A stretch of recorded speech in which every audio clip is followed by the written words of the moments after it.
Broadcasting live from the Free Speech Studios. Within the city of Fountain, with over 4 years of satisfying the curious mind and looking damn sexy while doing it. Ladies and gentlemen, Phantom Fact Society.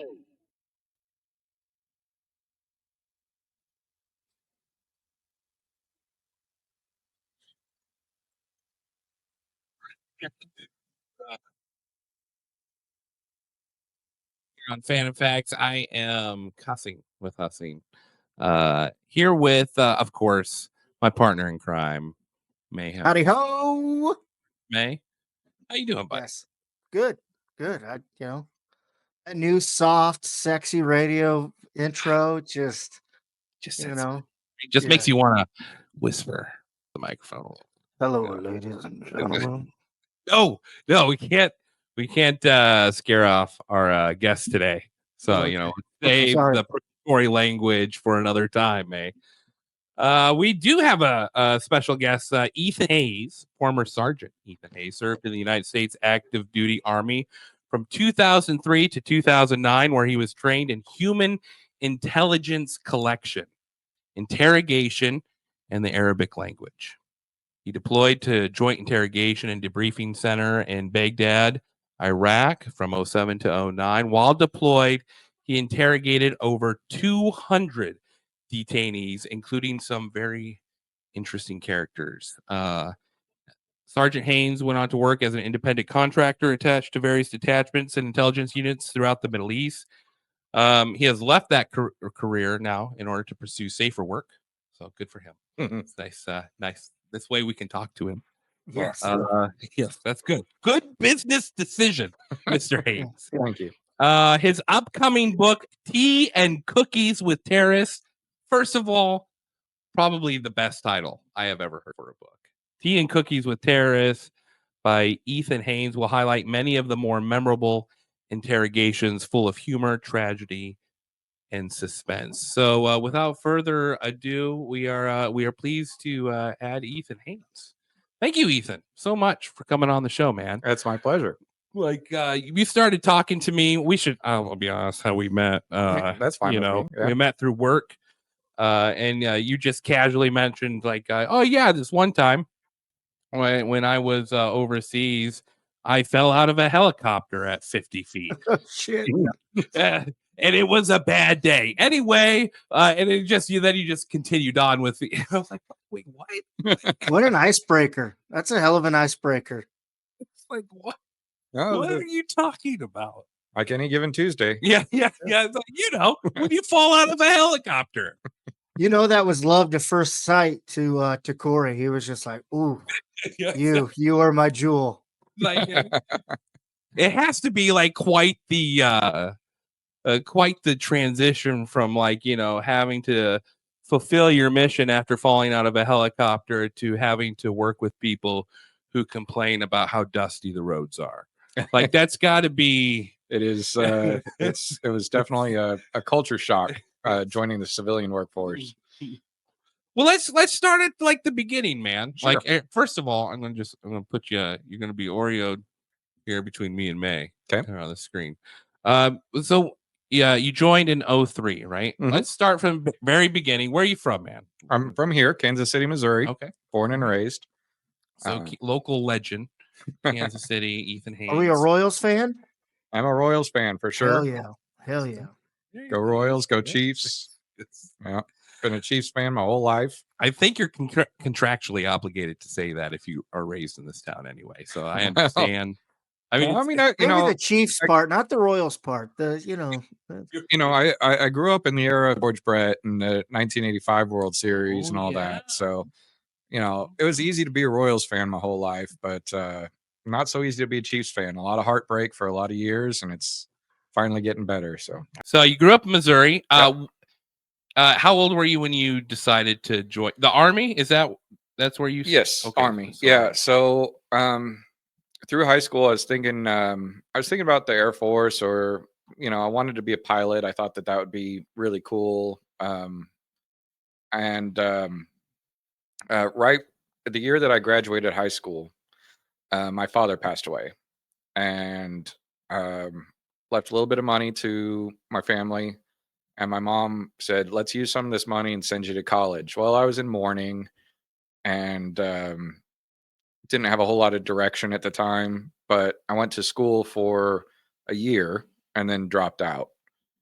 I didn't know what I wanted to do with my life, and What I did, also if you don't mind, what did your father die from? a heart attack and a stroke. Oh, jeez, Yeah, that's horrible. it Like, was especially like you were 17, 18 at 18. the time. Yeah. And did he get to see you graduate or? Well, unfortunately, he and I were a bit estranged for the last couple years Oh, of that makes it high even school. worse. Yeah, it was a rough time in my life, and so drugs, drinking, poor decisions, no direction led to depression, and after I dropped out of school, I tried one dead end job after another, and I said, if I don't do something, I'm going to wind up dead in the gutter in 5 years, or who knows what. So I thought, uh, you know, September 11th happened my senior year of school. I had a lot of friends that had been joining up as a result and going to Afghanistan. And so 2002. Let me pause you right there. September 11th happened your senior year, you said? Yes, sir. So Yeah. what was the what was like what happened in your high school that day? Well, my senior year, I was going half days and working in the afternoons. And so I went into school. It was, you know, at first everybody thought, oh, this terrible accident just happened. Right. And Yeah. then all the teachers and all the classrooms started turning on the televisions. Let's watch this. And then the second plane hit, and we realized it wasn't an accident. And everyone was just in shock. I mean, it was like silence fell over the whole high school. And it was a large high school I went to. There were almost 1,000 kids in my graduating class. But I mean, the place was silent. You could hear a pin drop. Because I remember, and so like I grew up in Iowa, and I was would have been 13, I think, when it happened. Mm-hmm. And what they did was take everyone into the gymnasium, because it was like 400 kids, Yeah. in an Iowa school, small town Iowa school, and then they all watched that second plane hit there, but so like everyone, it's just sort of interesting to see how different schools sort of reacted to it. Now, what was the feelings among your classmates when that happened? Well, I mean, everybody was terrified and just in shock. There were a lot of people crying and just visibly upset. And I was thinking, hell, we're under attack. And I was set to leave school at about 11 a.m. anyhow. And so as soon as I could leave, I did. And I skipped work that day. I called in. I don't know if I was delivering pizzas in the afternoon, and I don't know if they just closed the restaurant down or what, because they didn't care. And first thing I did was make sure that my younger sister and my mom and my family, everybody was okay. And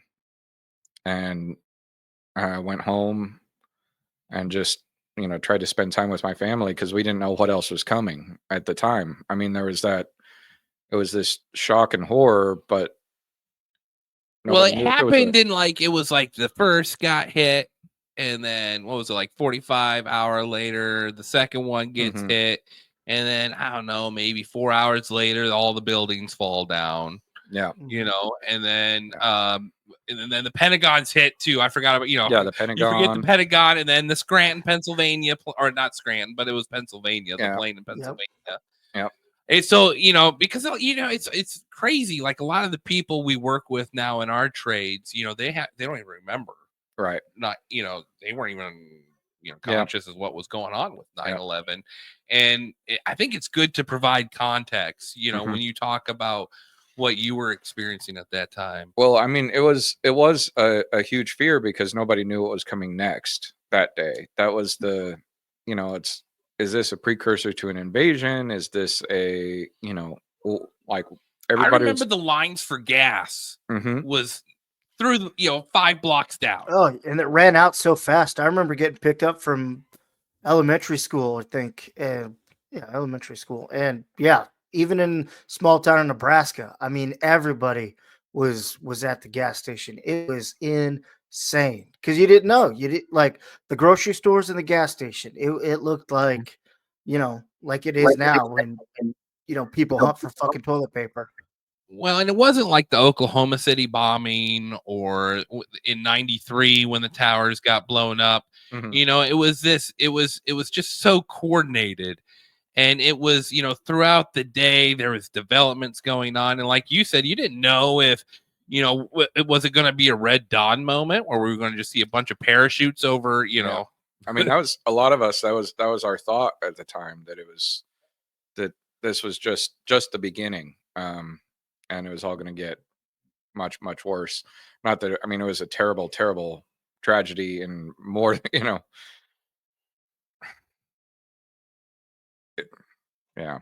was awful, but we did the unknown was what really had us going for several days there. And then, of course, then the country began mourning, and attitudes towards everything changed. Yeah, it was Hey. no longer, there was a time before 9/11 where there was just, like, I don't remember of course I grew up in a small town area, but I don't remember this like rampant division that you see now between classes, between races. Everyone was getting along pretty decent. And then 9/11 happened, and man, it just surged into, everyone was on Team America, Yes. because and rightfully so, what we saw was horrible, and what we were told, what caused it, and what led up to it, that, we had every right to, have that sort of indignation as a country. But, I just remember that it was just such a shift in the projection of where we were going as a country. Yeah. And you were 18, right? You Mhm. said when all this is going on. So did you, like, what was the time frame from when that happened to you signing up? Well, so September 11th happened. That was September. I graduated that May 2002. And so a lot of my classmates were signing up because it was it was like a national unification. Everybody, like you said, was on Team America. And so there was a lot of people saying, hey, let's go kick some ass, Well, Toby Keith, for Christ's sake. Oh yeah, Toby Keith, with that. Put a boot in your ass. Oh yeah. And so a lot of that attitude was going on, but I had personal stuff going on in my life as well at that time with my father passing, and just coming of age and not knowing what direction my life was going to take. And I still I don't remember the first time that I heard about one of my classmates dying in Afghanistan, but there were several. Shit. Several people that throughout my school district, guys that I'd at least heard of, Right. Heard the names before, and then heard that they weren't coming home. And so by end of 2002, beginning of 2003, where I was in my life, I said, you know what? I need to do something. I need to get my life on track. And I've got friends that are over there dying. If I can go help, I will. I didn't have that fuck yeah America kind of drive like a lot of people It wasn't did. that initial It wasn't- wave. No, it wasn't. Yeah. It wasn't that. But It was hitting home a little closer now. when I started hearing about Iraq was getting ready to start ramping up, and that's the invasion of 2003. Yeah. prior to that, I said, you know what, if everybody's been in Afghanistan, and if they're going to go to Iraq now, you know what, if I can go help them out, if I can help, one of my brothers or sisters come home, then it's worth it. Right. So I went and talked to the recruiter. Why Army? Well, like I said, originally I was thinking Air Force. Went to the recruiters, and back then they had the recruiters all kind of together. So it's Army, Air Force, Navy, Marines, and I don't know. And Navy and Marines just didn't really appeal to me. I wasn't quite so hooah like the you're not a fan of eating crayons, and there's nothing to be ashamed about that. That's fine. So I originally went to the Air Force, and went to the Air Force recruiter, should I say, and told him, hey, I'm interested in signing up. This is what I'd like to do. He said, well, here, take this ASVAB, take, this test, that test. I took the ASVAB. I scored really high on it. And he said, okay, great. You qualify for all these jobs. And I said, well, I want to be a pilot. How do I be a pilot? And he said, well, we can't guarantee you that. You come in and you can kind of go that track. But at the time it was, they couldn't guarantee a specific job. Yeah. And the Army recruiter over there, he said, I can guarantee a specific job. So I said, well, okay, what do you got? And we started talking. He said, okay, well, according to your scores here, let's see, you can be like a nuclear physicist, you can be a satellite technician, computer hacking, something or other. And we got this one here. It's human. And I said, human, what's that? He was like, oh, that's kind of like James Bond stuff. Like that's shit. Yeah. He's like you'll be talking to people. It's like super spy kind of stuff. You'll be talking to people.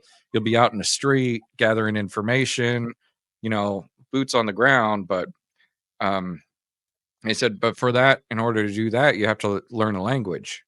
And I said, well, I'm pretty decent with languages and whatnot. Let me see what that's like. And they sent me to take this test called the I'm blanking on the name of it now, but it's a military entrance exam for languages where they basically give you this made up language, and the first question will be basic rules of it, and then by the end of it, it's like they're speaking in sentences, or like you have to read a paragraph in this made up language and figure out based off of the previous questions and kind of what you've learned of the language as you go along taking the test. It was a really interesting, different test. Yeah. But, this is, over 20 years ago now. Well, plus, I mean, you're what, 19, 20 now? Yeah, I was about 19 at the time. Like, what 19-year-old doesn't want to be Jason Bourne? Yeah, I know. Exactly. So, but at the end of that test, you're speaking fucking Avatar, and you're like, "Oh, what did we just create here?" Right. So he said, "Well, you scored really well on that, so that that places you for either Arabic or Korean, which is like the top tiers on the languages. And yep, you qualify for this job." And I said, "Well, that sounds good. Sign me up. Let's do it." Next thing I know, I'm doing a duck walk for a military doctor and in my boxer shorts, and before I know it, I'm shipped off to basic training. All right, let's pause right there. Right. Let's. I'm sort of curious. I mean, before we get into the fun stuff, you're talking about in 2003 when you signed up. Now, man, I just remember at that time, like, there was starting to be quite a bit of Bush hate starting to develop. Mm-hmm. And personally, and this interview is not about me, but personally, when I was young and listening to, Uninformed and everything, I thought, that 01 to 03 era, I was all gung-ho, and then they started talking Iraq, and I was just sort of like, I mean, it didn't really make sense to me. And then you started to see the media really start to turn on the whole thing. Yeah. Was that playing a decision with you, or were you just so disassociated with that, and you were more focused on just like you were trying to just focus on local? Ethan probably didn't let the Dixie Chicks sway his opinion on the world like you did. No, definitely not. At the time, goddamn Dixie Chicks. Yeah, at the time I was honestly, I was a little more focused on myself and just trying to do something for myself, trying to find some direction, find a career that I could stick with, and and then help out how I could. So I wasn't really paying too much attention to the politics and the culture of it until later, after I got into training and I started actually getting into the military intelligence corps, and I started learning about what sort of precipitated the Iraq war, and then sort of some of the biggest blunders that were made, um, in my opinion, politically and um, governmentally. Well, that sort of seems to be the process, right? Like you sign up, and usually that's the type of people they want signing up, is the ones that are just wanting to establish some sort of foundation, Mhm. to live their life based off of that. And then 10 years go by, and you're smart You're in now. it. Like you're in it. You've seen more than Mhm. 99% of the population of America, Yeah. and that's why, like, I think that's why I was so excited to have you on, because I don't think people now, I think they will in 30, 40 years realize the magnitude that our involvement in Iraq and Afghanistan had on our own population, Oh yeah. our own personal population, like how it actually affected, our families, and, the Mhm. whole thing had a trickle down effect, if I may say so. But Did so how was the healing process, with your, losing your father at the early stages, of joining and everything?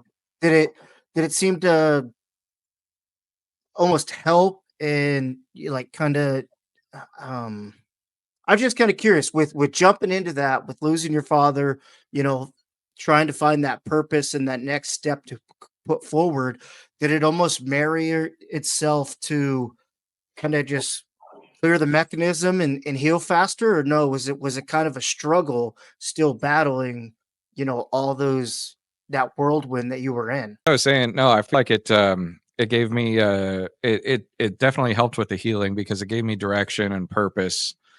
Um it obviously I upon joining and going to training, I had to leave drugs and well, I had to leave drugs behind for a while. Alcohol came, after basic training. I mean, the military culture of drinking is huge. But well, yeah, I mean, I definitely I had something to do. I had I had a mission, and having a mission is huge for helping with the grieving process well, that's for healing and all that's that. what Jordan Peterson always talks about: purpose. Yes. It's a life without purpose. Like if you're just chasing happiness, Mhm. like that's an emotion. Why would you chase after an emotion? You chase after a purpose. Which is the like even day with all the politics involved and everything. The the beauty of what the military does provide is it does provide a sense of purpose, Mhm. and it shows the power of teamwork, Yeah. because a lot of people have never seen teamwork in full force like that. No. And I'm sure, like, what was it? What did you sign up for? What was the term they called that? It's called human intelligence. Human. Humint, HUMINT. Human. Oh, Yeah. Jesus. Well, yeah. It is difficult, but um All yeah. right, let's reset here. So Okay. you sign up for that. Yeah. You go through basic training, Yeah. right? Where was your basic training at? Fort Sill, Oklahoma. All right. Yeah. Oh, that sounds That's horrible. a terrible That's- place. that's- I hated it. My first few days I was definitely questioning my decision. What have I done? And Any resistance from the family? oh, for sure. Oh, So really? my mother, she, God bless her, she's an old hippie. and peace, love, and tie-dye and all that. And she thought, oh, you're definitely just you're going off to get killed. She just went immediately to the worst. Yes. Yeah. But I mean, that was fair, I guess, a little bit, because Yeah. it's a mom, Well, and other people you knew had been and dying. So of course, as a hippie, she's extremely liberal. yes. And so hated Bush, hated Yeah. Yeah. Oh yeah, it was tough. Oh man. However, She's like, you want to do something? Join the Peace Corps. actually, she did recommend that. Yeah. But no, after I'd gone through training and everything else, she came to she'd support me, but she was definitely scared the whole time. Well, I'm sure she was know. proud beyond belief after it was all said and done. But yeah, and rightfully so. That's what moms are for, right? That's what moms do. Yeah. Okay, so you go through basic training, Mhm. and then what happens after that? So after basic training, went to training. It's called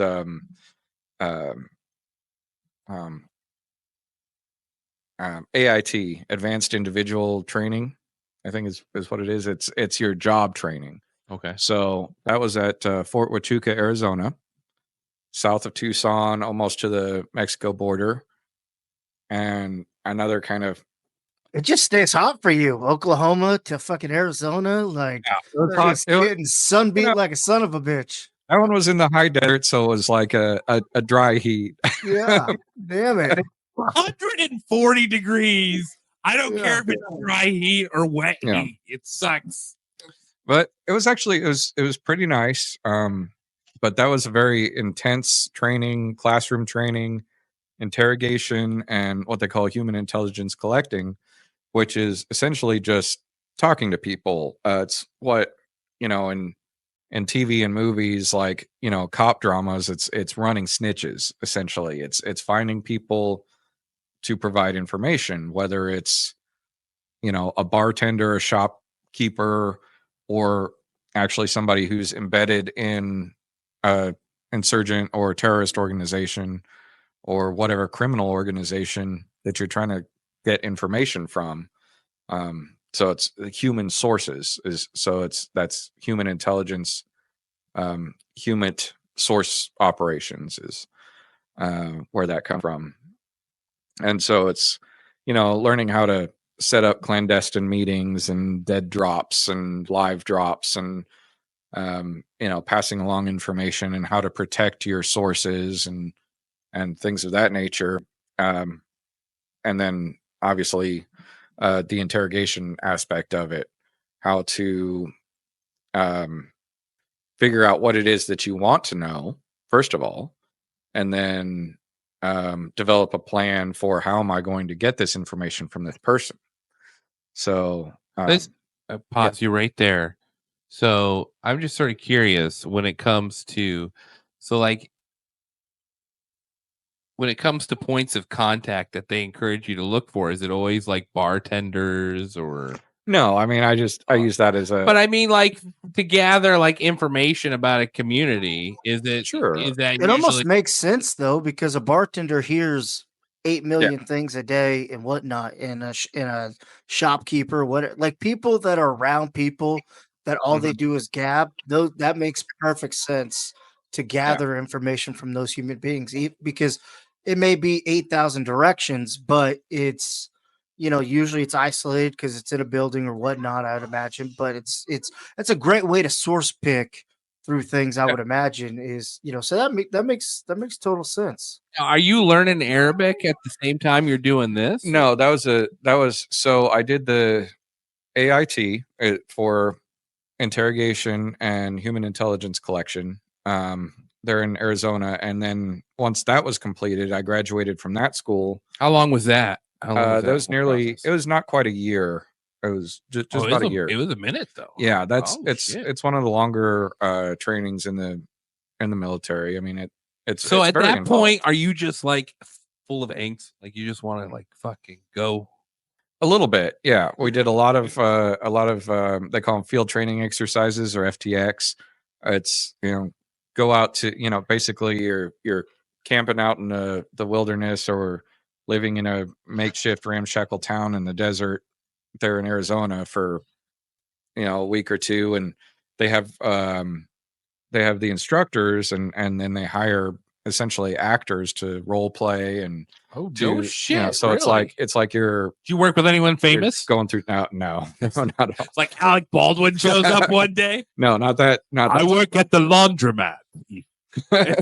but so they pose different scenarios and then you execute different types of missions there, essentially just sort of role playing through how you would actually run these missions overseas and at the time we were training for either Afghanistan or Iraq, which are very different animals. I'm sure we'll get into that.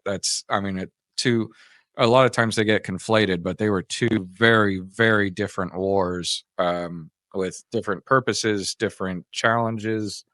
Well, and remember, you're dealing with like normal Americans here, Right. So I'm literally at this point Googling the like where is Afghanistan compared to Iraq. So well, just speak to me okay with that knowledge in mind. So yeah, I mean, Afghanistan is if you Google it there, you'll see that it's several countries away. It's a totally different culture, totally different languages, totally different and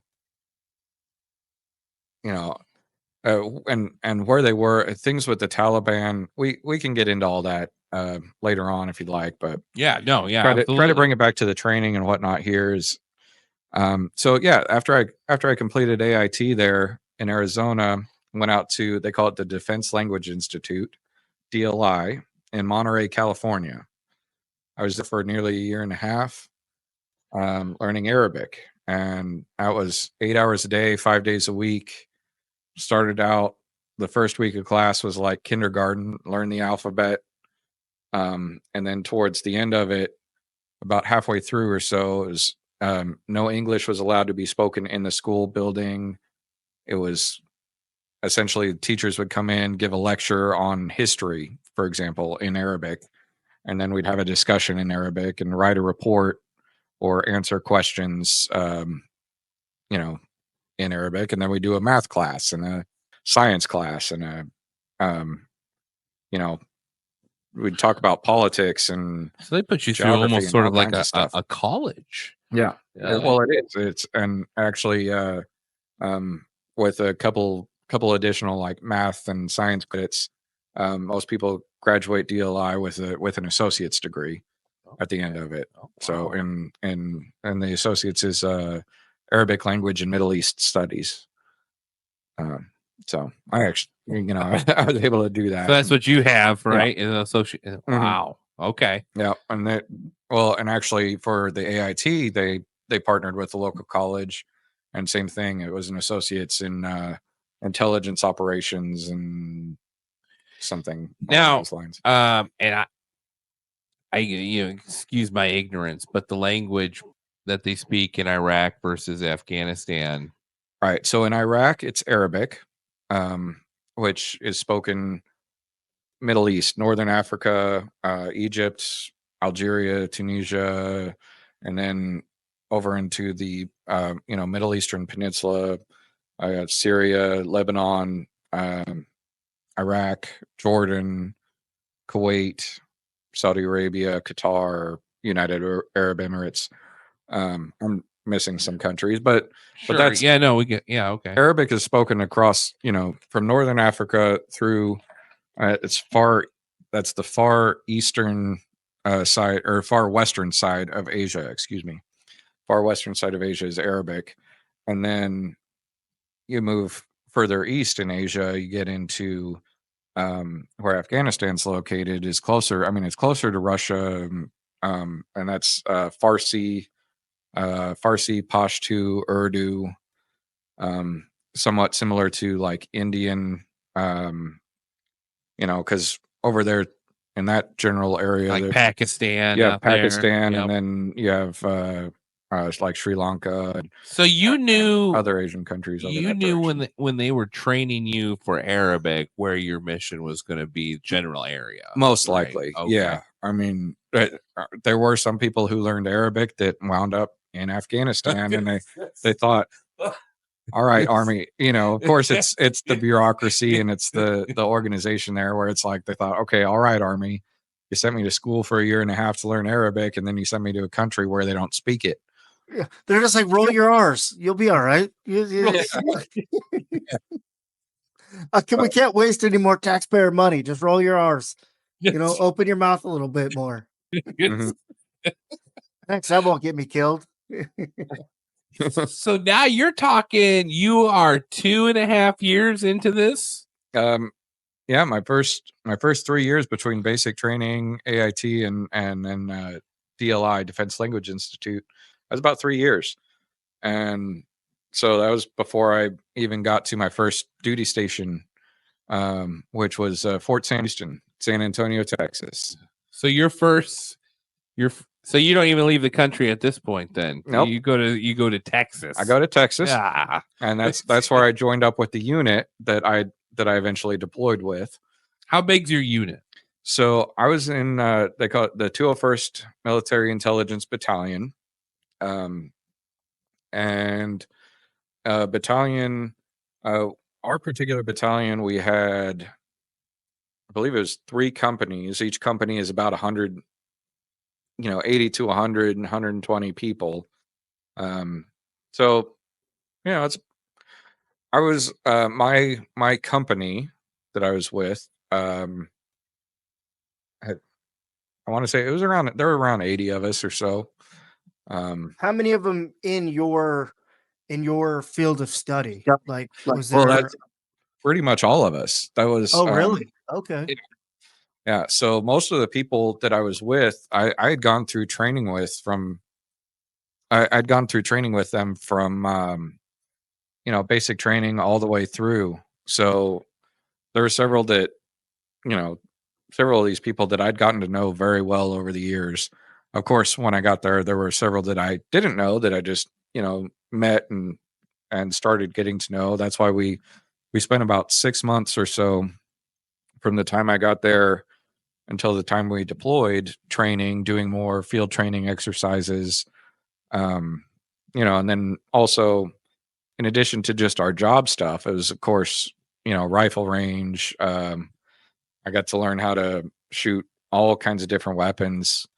So you're not just talking just like your job is going to be, hey, I walk into a bar, find out where so and so's located, and you're talking like you're going to be involved in some high-end military conflict as Well, well. you got to be well rounded, I'd imagine, because if you Yeah. get into a gunfight or something hairy, you got to be able to.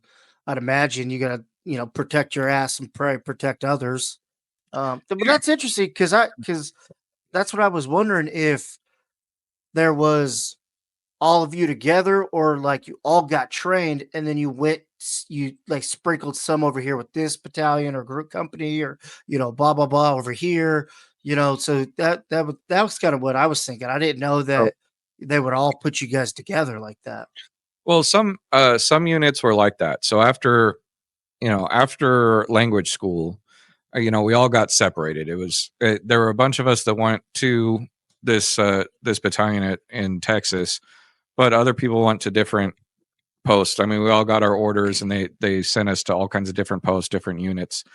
So, there were people who wound up in infantry units, who were just, I'm the one interrogator human person in an infantry unit, or yeah, that's whatever. what I was wondering. Yeah, it was like, if it was ever that situation where it was, hey, Yeah. this is our interrogator language person. You protect him. This the only one. Blah blah blah. I didn't know if it got into the weeds like that, or if it was, a little bit more, rounded into other scopes. Because I'd imagine, depending on, what the situation is, you probably need more than less and this and that. So Yeah, that happened for a lot of soldiers. where they wound up in units that were not designed just specifically for interrogation or human intelligence collection. I just so happened to wind up in a unit that our mission for the unit was to run. They call it the JIDIC, the Joint Interrogation and Debriefing Center. So less focus on the humans, the less focus on the talking to people in the streets, and more focus on just the classic, interrogation booth interrogations. Are you having to blend in and grow a mustache or change your hair? Are you having to do like that kind of like to kind of almost fit in, or is it Yeah. not that deep in the weeds? So You have to fuck supermodels. Is that part of the requirement? I wish, yeah. No, it wasn't quite that deep in the weeds for my particular unit. Again, like I said, Afghanistan was a different animal. There are a lot of different types of military units out there. Some people wound up in like joint special operations type stuff where they were trying to blend in. They were trying to just kind of go incognito a little bit and do a little bit of more clandestine type work. You were too white for that. Well, it was my unit. Hell, he spent fucking 6 years in the sun. He would have been a little tan. Yeah, our job. It was for my unit. Like I said, it was just to run that interrogation and debriefing center, and it also had a special. I don't know how familiar you guys are with what happened with Abu Ghraib. No. Okay, so Abu Ghraib was a prison in Baghdad where some awful, atrocious crimes were committed. Where an interesting story there, it was actually the army band that they sent them over there. It was army band members, and they didn't know where else to put them. So they said, "Hey, you guys, why don't you guys go guard this prison?" And these people without training, yeah, we're pulling up some pictures from Abu Ghraib now. There was some. It was just terrible torture and just awful. But this things that were wasn't done to even. people. You're saying this wasn't even the military. Well, it was the military. I mean, but it was the band, right? It's just these guys, and it's very similar actually to. There was a I believe, was it weren't we talking about this? It was in Tennessee or somewhere. There was a college that did an experiment where they basically said, "Okay, you guys are the prisoners and you guys are the detainees." The Sacramento or I can't remember where it was, but yes, it was like in the 70s or early 80s that they did an experiment where they said they took college students and said, "You half of the college students, you are prisoners, and you half are prison guards."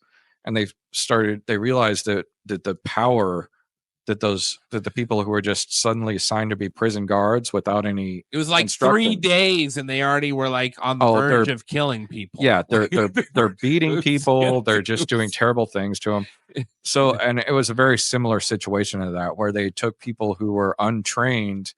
So we're talking like band, like trumpet players and clarinet people, like the band, yeah, like band, army marching band. Well, I remember this blowing up in the news because it was the first really anti-war piece that came out. Was like, hey, we've got this prison over here, and these guards are stacking up prisoners naked on top of each other. They're like, messing around with their dicks and just, being, all. That's just Could you imagine you go from playing the flute or the clarinet to waterboarding or shoving a trombone up someone's ass? Like that is wild. Like you didn't sign up for that. You wanted to be at the band at West Point to cheer on the football team, not fuck somebody with a flute. Right. So our job at the time then was, this had just come out. It was an awful, terrible thing that happened. They wound up shutting down Abu Ghraib prison and moved all those detainees to the Baghdad International Airport, or they call it BIOP, Baghdad International Airport Complex. That's Victory Base Complex. We had Camp Victory, Camp Liberty, so on and so forth. And nestled within all that was this prison. And our job was to essentially go over there and interrogate these people, but we were doing it under a microscope. And so we had to do everything absolutely by the book. So this is after the Guantanamo Bay, the Abu Ghraib prison incidents. Yeah. So now you're coming in right as this is all happened. Yes. This has all happened, and now you're finding out you're going to Iraq. Yep. You're going to work in this interrogation center. Yes. Which to me just sounds like, like a single story building with a bunch of cubicles and then like locked doors for where you interrogate people. Is that sort of the vibe? Bunch of fluorescent lights. There were a lot of fluorescent lights. I'm thinking of like a grimy ass basement you walk down to, and yeah, I don't know. Maybe not. Did Maybe we build this, or was it a building that they had already had? I think we built that one. Okay, and it was fairly high tech. Or well, I wouldn't say high tech, but it was. We had the two-way glass where I could have an intelligence analyst sit behind the glass and listen in, and be able to suggest different questions I could ask or follow different avenues. There were, cameras everywhere. Now, did they make you guys work in pairs, or when you're talking to the person, did they make you work in pairs, or was it one-on-one? It was primarily one-on-one. Most of the time, even though I speak Arabic, and I speak Arabic poorly now, but better back then. I still would bring in an interpreter, and most of the time I wouldn't let the detainees know that I spoke Arabic, at least right away. I might say, hello, marhaban, kif halakum, just kind of a greeting. But other than that, I would sort of play dumb and, let the interpreter just interpret. And it served a couple of purposes, which I've got some good stories about. You're 3.5 years or 3 years in now by the time you're in Iraq? Point, I was like 3.5, almost 4 years in, because I signed up in 2003. I didn't deploy till 2007.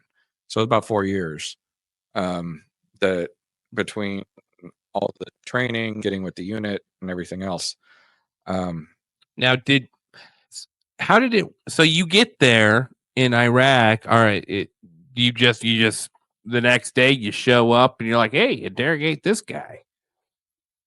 It wasn't quite that quick, no, but first we went to Kuwait, and that was a shock. I mean, rode on a C-5 airplane, which is similar to like a 747, okay. A big airplane, big boy. And I remember when the doors opened in Kuwait, and it felt like when you open the oven door to a hot oven, you're hit with that nasty heat. But we had to step out into it, and it's like, okay, this is going to be my life for the next year and a half or whatever. So we're there for a couple weeks, or a week or two, living in like a tent city out in the desert in Kuwait. Basically just getting everything ready to go. And then the day finally comes, we take C-130s, which are smaller prop airplanes. They're look like something out of World War. I think they used them in World War. Yeah, they did. I've played Call of Duty World War II. Yeah, I've had to fly a few in my lifetime. So we rode in C-130s, sitting on the cargo nets into Iraq, and it does a spiral dive to land, and Were you? and Did everything you else. land? Oh no, you're in In Iraq. Baghdad. You're in Iraq. So Okay. yeah, so we went straight to Baghdad International Airport, landed, we got situated, spent a few days because the previous unit, the unit that had been running that center, was there still running that unit, and so we went, met all them, shadowed them for, I believe it was a week or two, and then and then they left, and we took over. So, what happens to someone who's like mid-interrogation? well, their case files would be passed off to, the next. Are these people going on leave, or they getting reassigned? Well, no, I mean they're done with their deployment, so That's what I thought. Okay. they're coming back to the U.S. To do, they call it reintegration, or coming back to wind down and take a break before they then go to another unit and start the process all over again. So I was an interrogator, and our unit actually they call it the Joint Interrogation Debriefing Center. It was joint because I was partnered with an Air Force intelligence analyst, and so he and I worked together. We started getting our case files, the files on which detainees we were going to be interrogating, and then there's without getting too into all the details and into the weeds. I mean, there's always a reason for an interrogation. It's someone somewhere has a question that they need answered. Somebody needs some information, whether it's just to confirm somebody's identity, whether it's to, and then additionally, whatever else you can find out. How many people are coming through here? Because I guess, so I got to reset my mind a little. Because when I hear interrogation, I'm thinking civilian terms of like police call you in. Yeah. Well, that's an interesting. So we kind of trained on that too, but there's a big difference between what's like a criminal interrogation where you're looking for a confession versus an intelligence interrogation where you don't care about a confession because the guy's already in prison. Like he's already caught. He's in prison. It's not like the US where it's like, oh, we're going to have to go to trial and all of this. You're just looking at information. We're just trying to get information. Are there big briefcases of money next to you involved into these interrogations? Because I have a feeling the U.S. government's like, in this briefcase over here, I have $500,000. If you just give me Aki Pookie Dookie's fucking address. Well, I tell you, most of what we did was about finding people's motivation, and money is a big motivator. You're in Iraq 07 to 09, fiscal year 07 to fiscal year 09. Okay. This is the time frame we're talking about right now. Yeah. And so mostly 2008 was the most of it. So this was after Abu Ghraib had happened, well after the initial invasion. By this point in time, Baghdad had fallen. Saddam's gone. Yep. Saddam was gone, and they were still hunting for bin Laden over in Afghanistan. But were you messing around with any of that?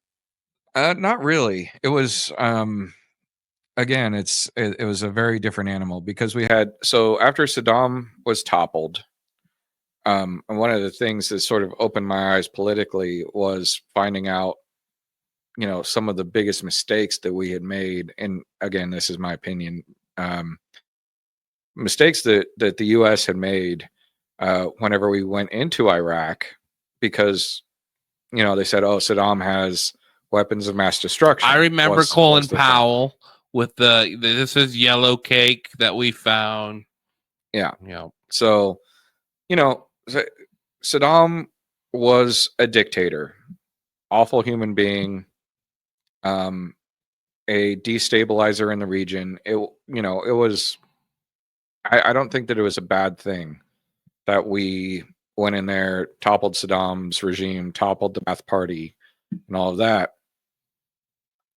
I feel like the mistakes that we made was that one of the biggest ones was that we looked at it as black and white of Ba'ath Party equals bad.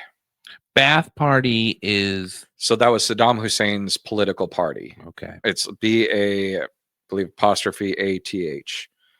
And so that was his political party. But as a dictator, you know, was it like a Germany thing where everyone had to be a member of the Ba'ath Party? Exactly. Okay. Exactly. So, you know, you have, if you want to be a school teacher, a doctor, a lawyer, a policeman, pretty much any professional trade, in order to do that, you had to be a member of the Ba'ath Party.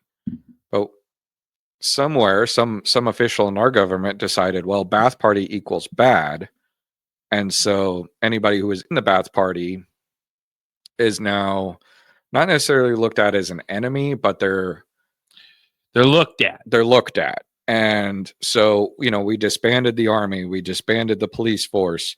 So now you have half of this country, you know, say, well, I was a school teacher, but I was in the Ba'ath Party. And so now they're telling me I can't be a school teacher. So now I don't have a job and I can't provide for my family. Or I was a policeman and now I can't be a policeman. And, you know, so now I can't provide for my family. And so that created a lot of animosity among the populace of the Iraqi citizens towards us. I mean, and rightfully so. Because at that point we were trying to rebuild the infrastructure, right? Like we were trying to rebuild the institutions. Well, we had just barely started that. Yeah. I mean, at that time we were just dismantling everything. And so we were destroying and dismantling and telling people, you know, basically criminalizing people who had supported Saddam, but not necessarily supported Saddam on principle, just supported Saddam in order to have a life. Get a job. To live, right? Yeah. So because we said, hey, Ba'ath Party equals bad, and these people, you know, now they're without jobs. Well, then you have the actual insurgency or the actual terrorists, the religious zealots and the, you know, the wackadoos that can come to them and say, hey, you know, these Americans came in here and, you know, they blew up the factory that you worked at, or they, you know, they told you, it's what, your doctor's office has to shut down. You can't be a doctor anymore, or you can't be a teacher anymore. So now you have no job. Well, you know, we're going to fight these Americans and you come fight them with us and we'll pay you. And if you die, we'll take care of your family and, you know, we'll look out for you. And so that created this insurgency. It fueled the insurgency. And when you talk to people, when you had gotten there, I don't, because it didn't sound like you had a big turnover time. Like it was like a week, and then so you didn't really get to communicate too much with people who had been there for long periods of time, did you? Not a whole lot at the time. I mean, I talked to several people like throughout my training of people who had been there and back, and of course, I mean, it was my job to gather information. So I tried to gather all the information, obviously not just from the Iraqis, but that I interrogated and whatnot, but to gather information from anywhere I could, learn as much as I could, as fast as I could. It had to have been, I mean, on a just a personal level, like I don't know if they just trained that out of you, you know, because I haven't gone through that training, but I would think like some of those stories would sort of tug at your heartstrings, you know? They definitely did. Yeah. And you were interrogating these people, so like they were a member of the Ba'ath Party, they were thrown into prison, and then they would come to you, and you would have to sift through who was Yeah, that was a lot of it. Of course, just about everybody, because the people who were in the insurgency were also trained to say, "Oh, I know nothing. I'm just a poor dirt farmer," you know, or I'm just a, you know, I'm just a school teacher. I don't know anything. I'm not a terrorist. I'm not an insurgent. So trying to figure out who's just telling that as a story versus who that really, That's a lot of pressure to put on it you. is. It is. Yeah, It's a 'cause ton of you're pressure. trying to rebrand and remarket in a sense these people, and if you let one go by, and fucking they think that, oh, I'm gonna be Saddam 2.0, and then it Mhm. just creates a fucking mess where Right. if because it makes sense. You want to find out who was up his ass and then who was just a part of it, just so they could get a job and to Yeah. make living, and then And then hopefully, hopefully, I don't know if I you don't know if you brainwash them brainwash to them to believe in the believe in the American way or American way or whatnot, but you whatnot, but gotta you gotta eventually set eventually these set these motherfuckers motherfuckers free, free, I would I would think, and let think, them and kind let of them do kind on of their do on own, their own, I as mean, long as as long somewhat. as they walk a normal path. Part of that, it wasn't my decision. A lot of that it was well above my pay grade. So, I could make recommendations, and I have a funny story. If you guys don't mind, I'll share this.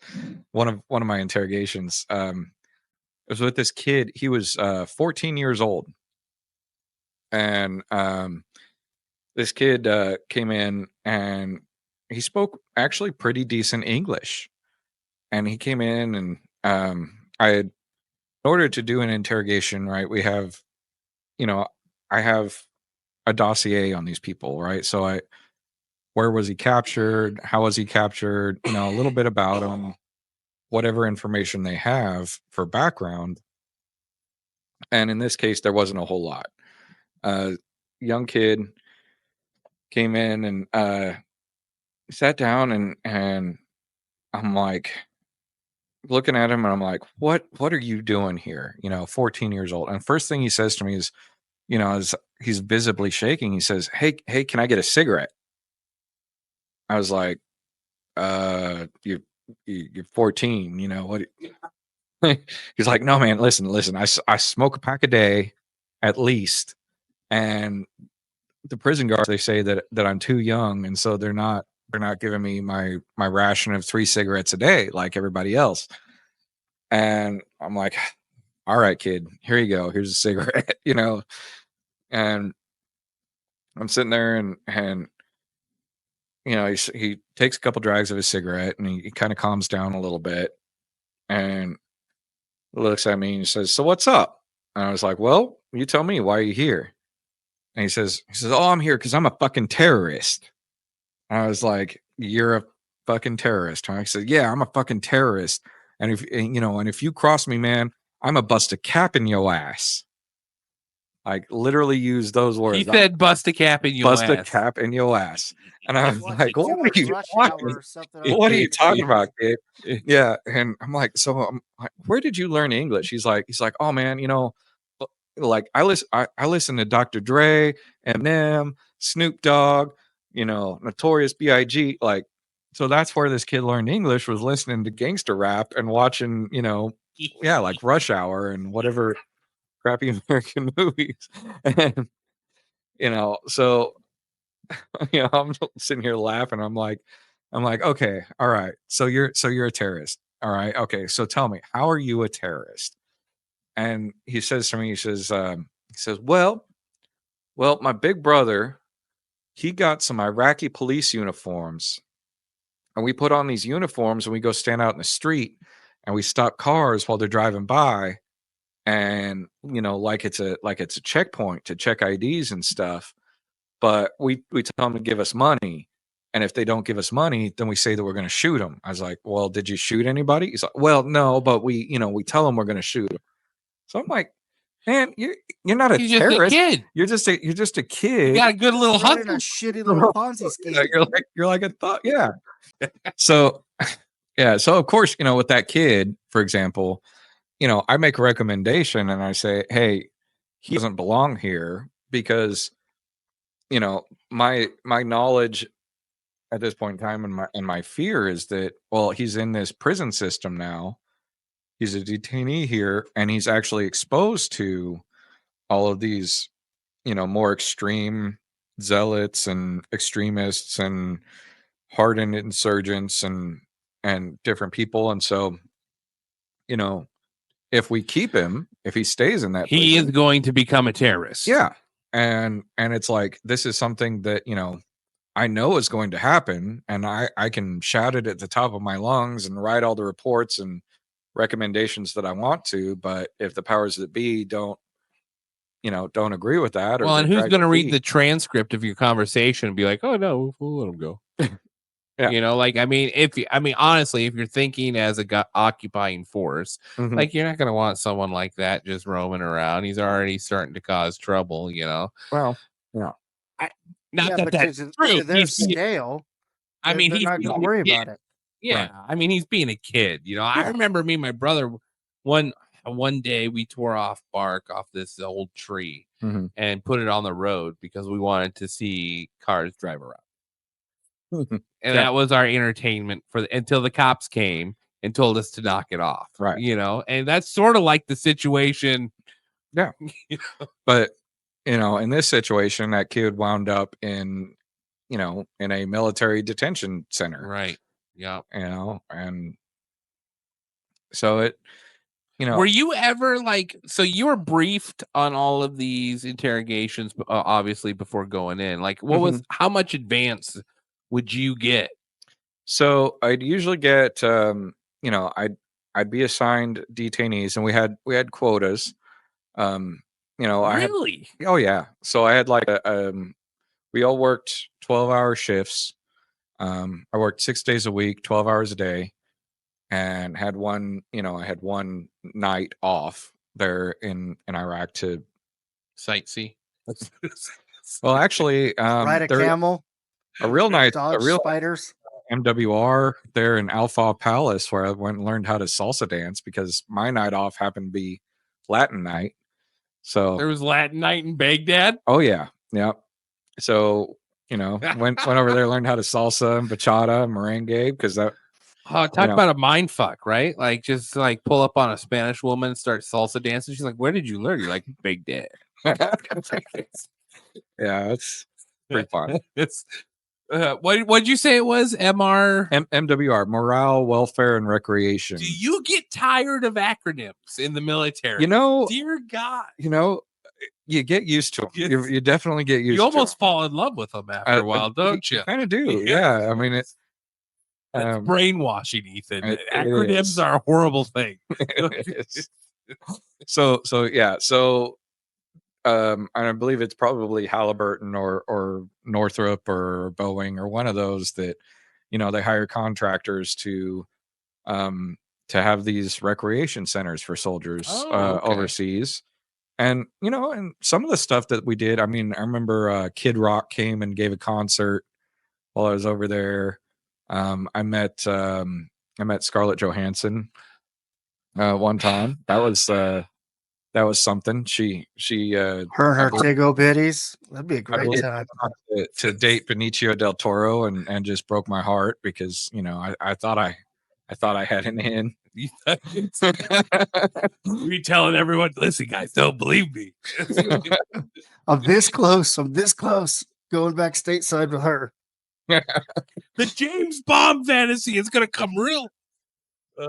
Well, yeah. So, it wasn't all just work. Sure. In the time I had off, of course, we had nice facilities. We had gym and great food. I mean the again, an acronym DFAC, which I don't I don't even know what DFAC stands for, but it's the cafeteria essentially. Okay. All right. And yeah, we had video games and it's fascinating what real brotherhood looks like. Mm-hmm. And you have all of these external factors going on, on a huge worldwide scale. But and I've talked to a lot of veterans from the Iraq and Afghanistan war, and I'm sure this applies to Vietnam and World War II, but it's all about, in the end, it's all about taking care of the guy next to you. Yeah. And making, you have his back, he's going to have your back. Mm-hmm. and you're in a very, you piss off the wrong guys, you let the wrong guys go, you don't do your job correctly, it affects, the system later on down. And so it's a lot of and you're 26 at this time or 25, I was about 25 ish. Damn, like Mhm. that's, it's a lot of weight to put on a 25-year-old. And that's what I don't think, I remember you watch all these old, I don't know if you've seen The Pacific, Mhm. and the kid comes back from fighting out there, and he's going through this college application, and they're like, "What are you good at?" And he's like, "I'm good at killing Japs." You know? Yeah. And like that is an extreme example, right? But Mhm. but in the end, like there's got to be some sort of sense of loss when you come back and you have all these you don't even have, I mean, you have the physical skills, right? Yeah. But you have all these mental skills. There's a joke, Corey, that they say, you know what PTSD is? It's the knowledge that you will never be that badass ever again. Like that's, Yeah. Yeah. Well, I mean, and I had a neighbor when I lived in South Dakota from Maryland, Mhm. and he went door to door in Iraq, Mhm. and I can't imagine. He didn't talk about he did talk a little bit about it, but it's just ugh, it's ugh. And he goes every day, and of course he's from the city, living in a small town in South Dakota. So in small towns, as blessed as they are, on the camera, they don't like outsiders, and so they treated him like crap, man. And this poor guy knew how to, kill the whole town without ever being found. Mhm. That was his skill set, and he just had to sit there and take it, because how are you going to show anyone that skill set? Right. And my heart goes out, my heart went out to him, to have to live with that. But on your level, you're dealing with a whole a mental psychological issue going on Mhm. as well. What was the one interrogation that had you like, Oh, yeah, yeah. Um, I mean, there were a few. There were a few that definitely broke my heart a little bit. Um, I got to interrogate I believe General Hamadi, I believe is his name, who was actually the general who surrendered all of Iraq's forces to General Petraeus back in 03 in the initial invasion. This guy had, however many death penalties already, already kind of hanging over him.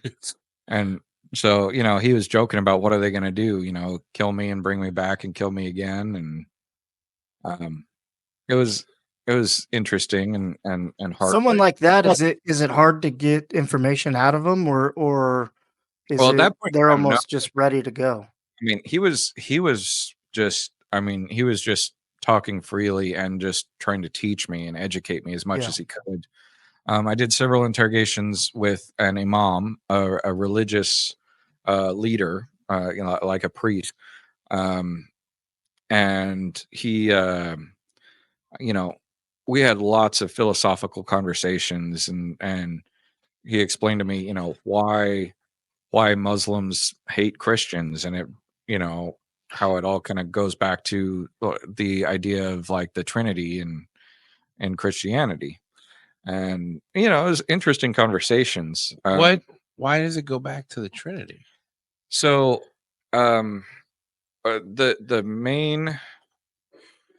the biggest tenet of Islam, which is, I mean, is an Abrahamic religion like Christianity, but their thing is Monotheistic? it's monotheistic. But their thing is there is no God but God, and Muhammad is the prophet of God. So Not the son So of God. right, Muhammad's not the son of God; he's a prophet. And so when, was it the Nicene Council? Is that correct? Yes, The Nicene Council, where they decided that there's going to be a Trinity. that the Trinity and all of that. That's really where, like, the biggest division between and that's Christianity going on and at the Islam same time happened. as Muhammad's roaming around, isn't it? The Yeah. Nicene Council happens around the same time. I believe so. Or 300. I mean, is it 300 AD or was he before? I don't have the history books in front of me, but let's go back to General Hamadi real quick, and Okay. then I want to go to the Imam too. So, like, General Hamadi, like, why are you interrogating him at this point? Well, I just happened to luck out. I mean, I wasn't. This guy. I mean, he had been interrogated by all of the 3-letter agencies. He'd been interrogated by a bunch of different people, a bunch of different times. I just happened to, get assigned, hey, you need to go ask him these 2 or 3 questions or whatever, just to confirm this or that. Did they put him to death? I don't know. I haven't followed up on that. I don't know. There's a Debbie Downer moment. Sorry. All right. Well, cover here. I mean, there's I mean, the biggest heartbreak, honestly, is just that after we left, how quickly ISIS overran that prison and that's right. They did do that. Freed all the prisoners, and so it's. I don't really know what happened. I don't know what happened to the guys who were working with me as interpreters. I don't know what happened to so that unknown is one of the hardest things for me to deal with, because there were some decent people, that kid I was telling you about, that 14-year-old kid, no idea what happened to him. Well, and I would think too, like, we saw this with Afghanistan when they took off and closed that airport down. All the promises that were made to the civilians and people that had been contracted jobs as interpreters, and they were more than just interpreters. A lot of these guys too. Yeah. They were. I mean, you talk about your relationship with them. I mean, it goes further. When you talk about an interpreter, does he just show up and just interpret and then leave? I mean, or is he an integral part, or not integral, but is he working the same hours as you, in the same office as you? Yeah. A lot of those guys, they become like part of the unit.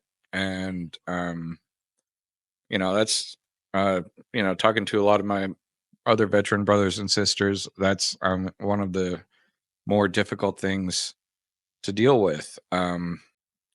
The promises that I made to people, that's, coming to terms with the idea that I lied to people's faces and said, hey, you tell me what I want to know. You answer these questions for me, and I'll get your wife and children out of Iraq into the States, and here's the forms for immigration and whatever. And of course it was all lip service. It was lip service in order to get what I needed to get. And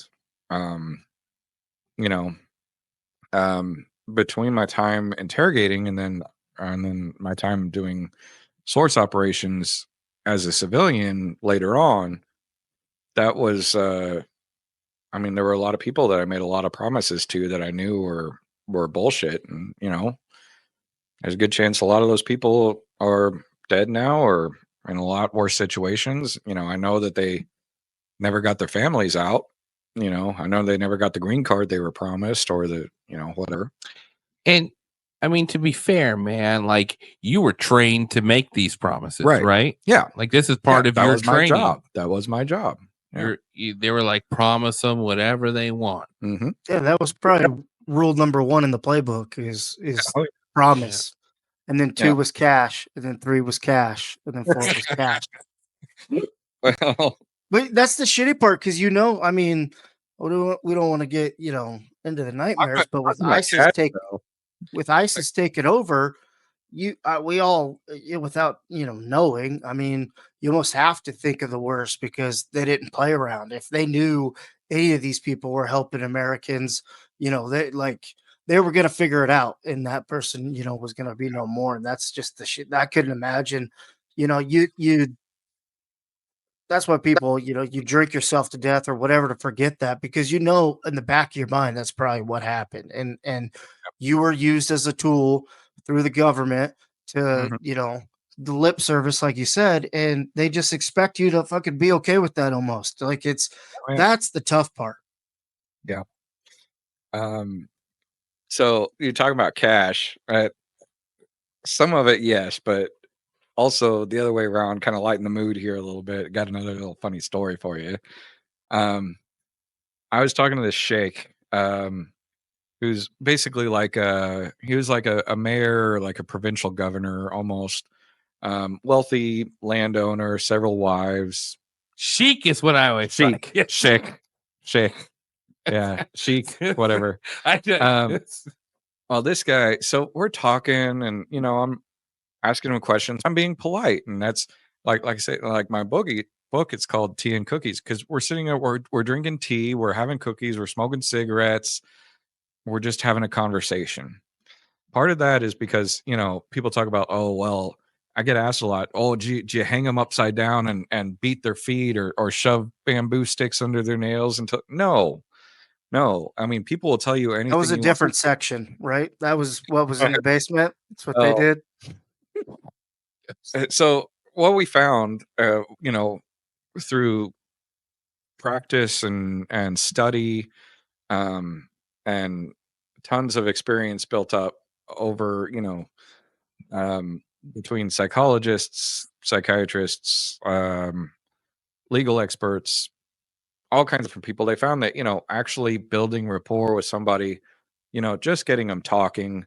There's a pretty famous, he was a German interrogator in World War II that he would take American and British prisoners, and instead of taking them into a room and sitting down, across a table with the spotlight and all of that, he would take them outside and take them for a walk, and here's a piece of chocolate, and you know Und ja, whatever, and we're das just, job. and it's like he wasn't asking them questions, he wasn't grilling them, he was just Talking to him. just talking to them. And then he found that you just talk to people and you get them talking. It makes sense because, right, your walls come down, like Yeah. I feel like you're at ease, and it's like almost a just word salad comes out because when you Yep. feel like you're not gonna get fucking beaten or hurt or thrown away or whatever, you're just more free to have that conversation. because Right. I'm sure mentally you're told, oh, the Americans, if they get a hold of you, they're gonna, they're gonna do all these horrible things to you, and we may have still done some of that at some point. But man, you go in thinking that, and you're offered tea and cookies and a conversation, man, it changes your whole mood about how that government's operating. Right. Yep. I mean, that's got to be a nice little card you can play. Now, so you would go on location, or did everything take place in the center?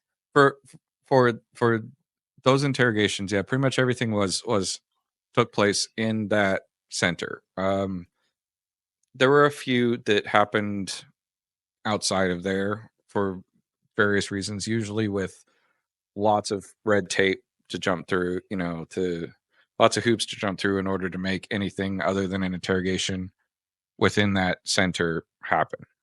So it was a small room, just a table. They're sitting. A lot of times I would put the table off to the side and just sit almost knee to knee with these people, and face to face, as close as I could get, and just chat with them. I'm offer them cigarettes, I'd offer them cookies, food, drink.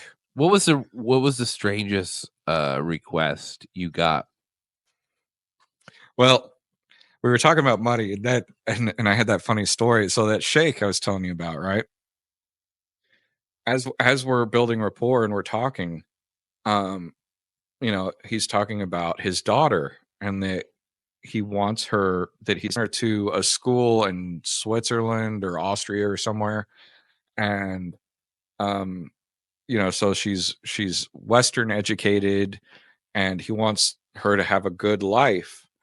And he says, you're a handsome, smart young man, and he offered me 500,000, $500,000 to marry his daughter and bring her back to the States. And what's your wife's name now? Yeah, she ain't been in my suitcase.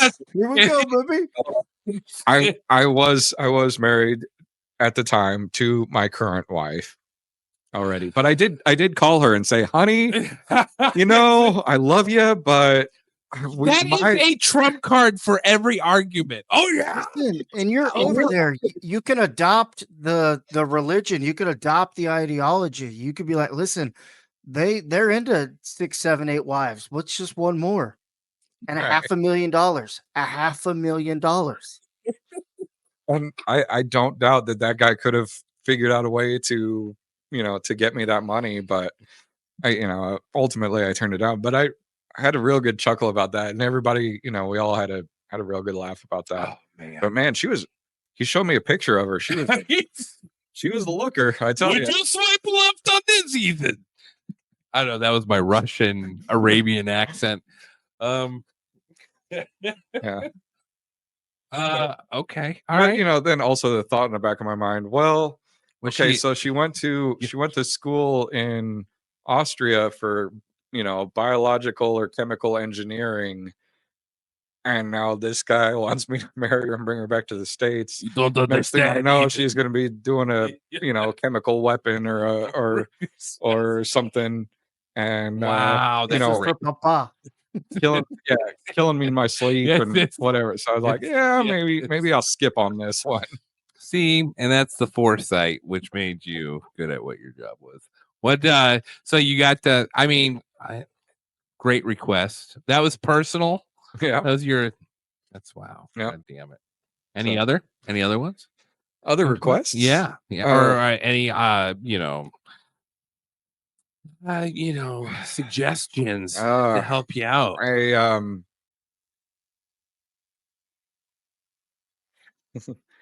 There were a few. I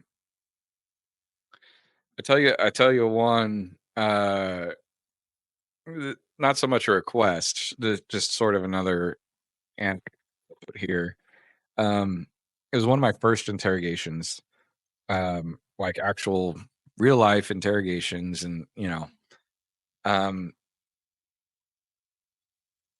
I was nervous as hell, because even though we're not shooting at each other, a lot of it is sort of like life and death kind of stuff. Yeah.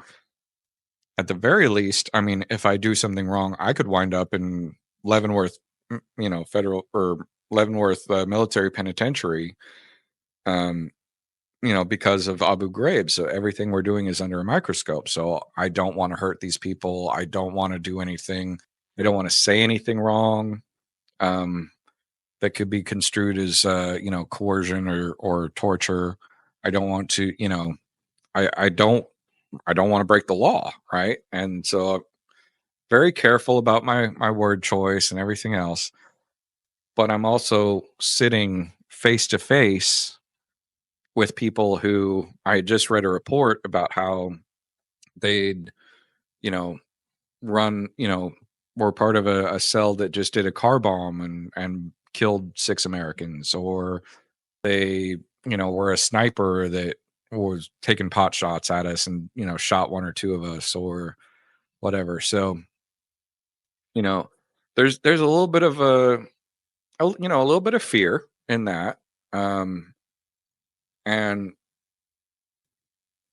just not wanting to screw up. So one of the first interrogations that I did, we're chatting and we're just about done. And, I'm thinking that it's going pretty well and everything. And then we go to shake hands at the end. And this guy grabs my hand, and he stands up out of his chair and leans towards me. And I don't know what he's doing, right? So I kind of, took his hand and redirected it. Redirected it. Let me put it that way. And my interpreter started freaking out. He was like, no, no, no, no, no, no. You know, as I'm going to try to essentially restrain this individual that I think is lunging at me. And he's saying, no, no, no, no, no. And I'm like, what? As I restrained this individual.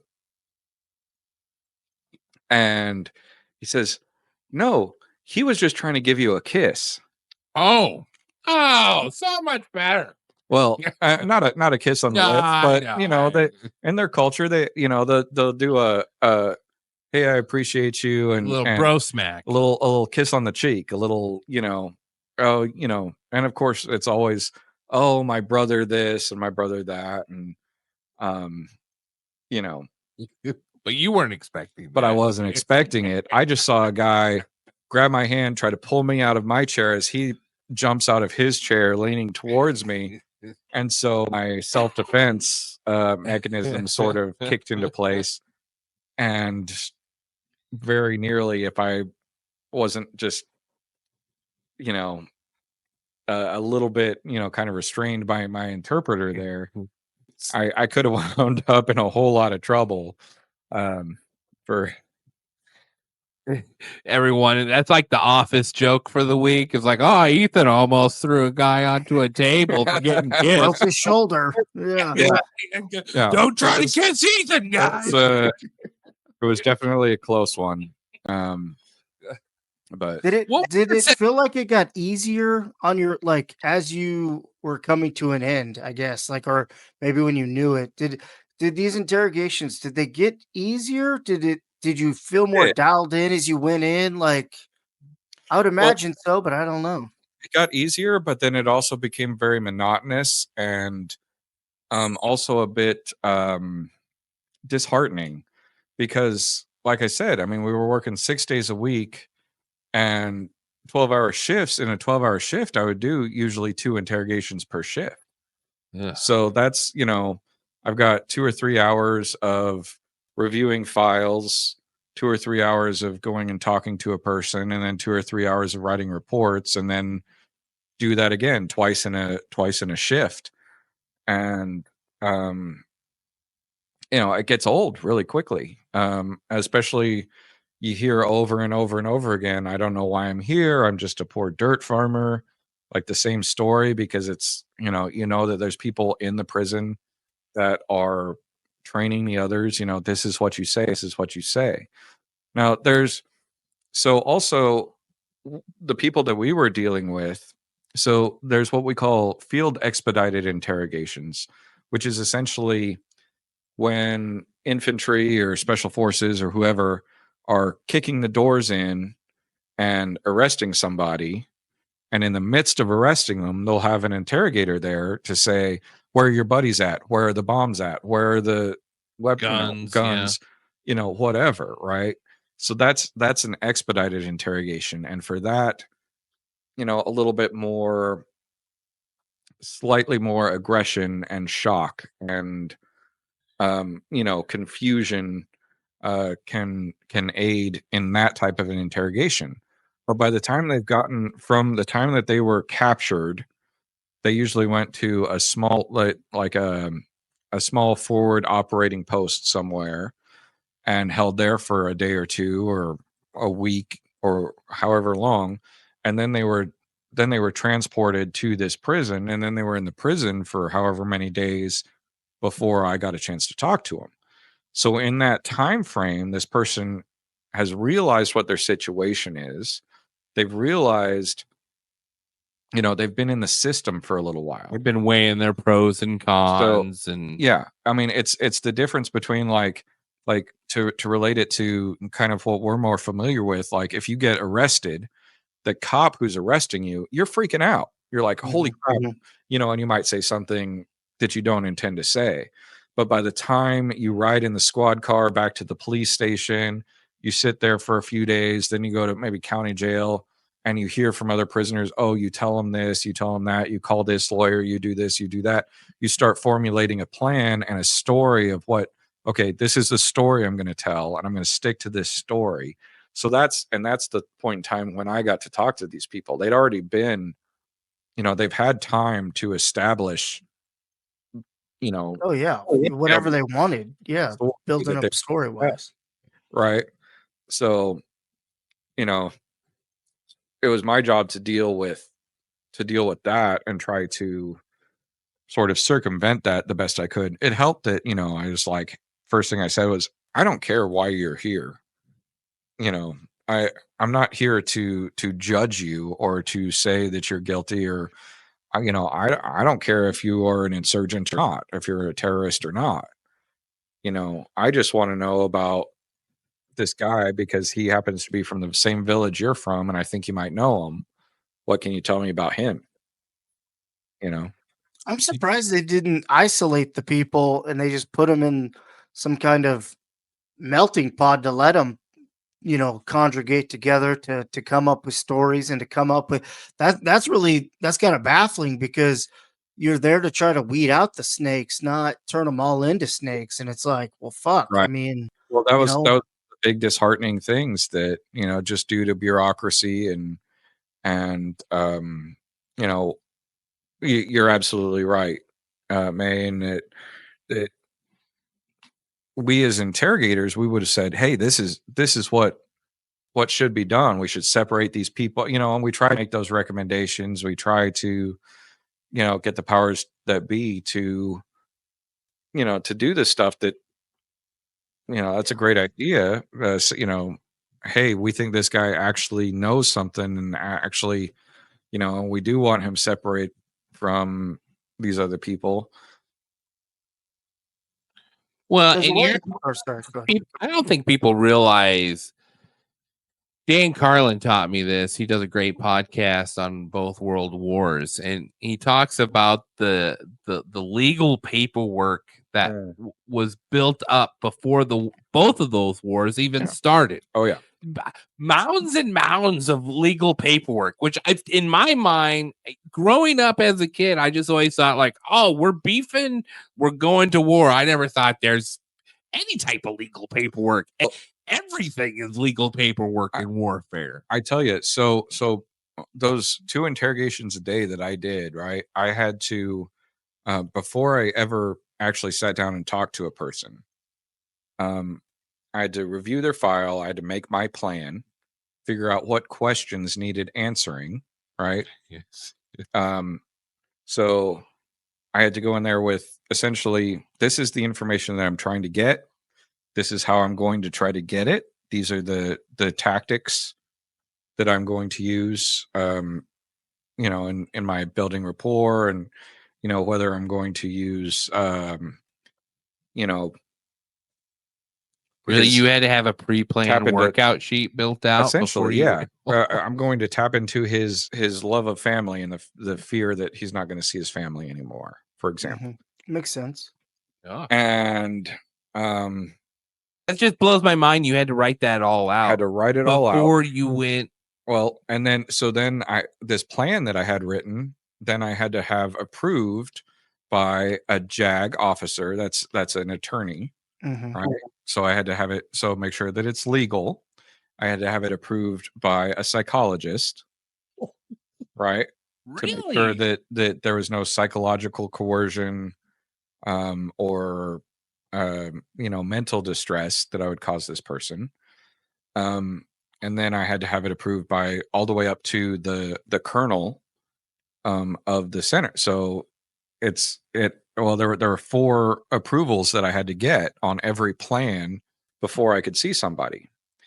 And so I'd have this plan, I'd get the approvals once and sometimes I'd say, we don't like this part of it, we don't like that, you have to, don't push them on this, or don't, whatever, this gets into a gray area, etc.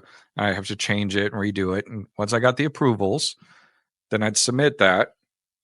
And then I'd have to schedule the interrogation and get with the prison guards who were kept separate from us because of Abu Ghraib, right? Because that way we couldn't instruct prison guards to do anything with specific detainees. They had to be separate from us. So It's like, hey Johnny, are you free at 3:30? Because I gotta bring in fucking Patel over here to sit him down and interview him. And right. that's just crazy because common sense tells me this: if you put all these people together, like the 14-year-old, right? Mhm. You're gonna feed him and build him up and be like, listen, you're gonna take the heat for this. I'm gonna build you into A because I am what they're looking for. And if you want to see your family, or if you want your mom and dad to, whatever, like that's the mind blowing part. And to me, is letting all of them mingle because I guarantee you that shit was going on. There was a handful of them that were just, you were going to be the cell. You were going to go down for this, for country, for whatever, for blah, blah, blah. And and then hope to God that, that actual person was weeded out and caught. But I mean, I you know, eh, Yeah. that's just what I was thinking about right now. Was like, holy shit, if I'm in there and Oh, yeah. I'm just this young naive kid, I would think they're going to come to me and be like, "You're going to fall on this sword," because you really have nothing to lose, or you have everything to lose in a sense of we will end, your blah blah blah. Because all back there, it's all family, it's bloodlines, it's so it's a lot of that. They're into that, and if you threaten to take that away because you have more money than they do, you just bought yourself a pawn at the end of the day, and Yeah. that person's going to bite the bullet for you. Yeah.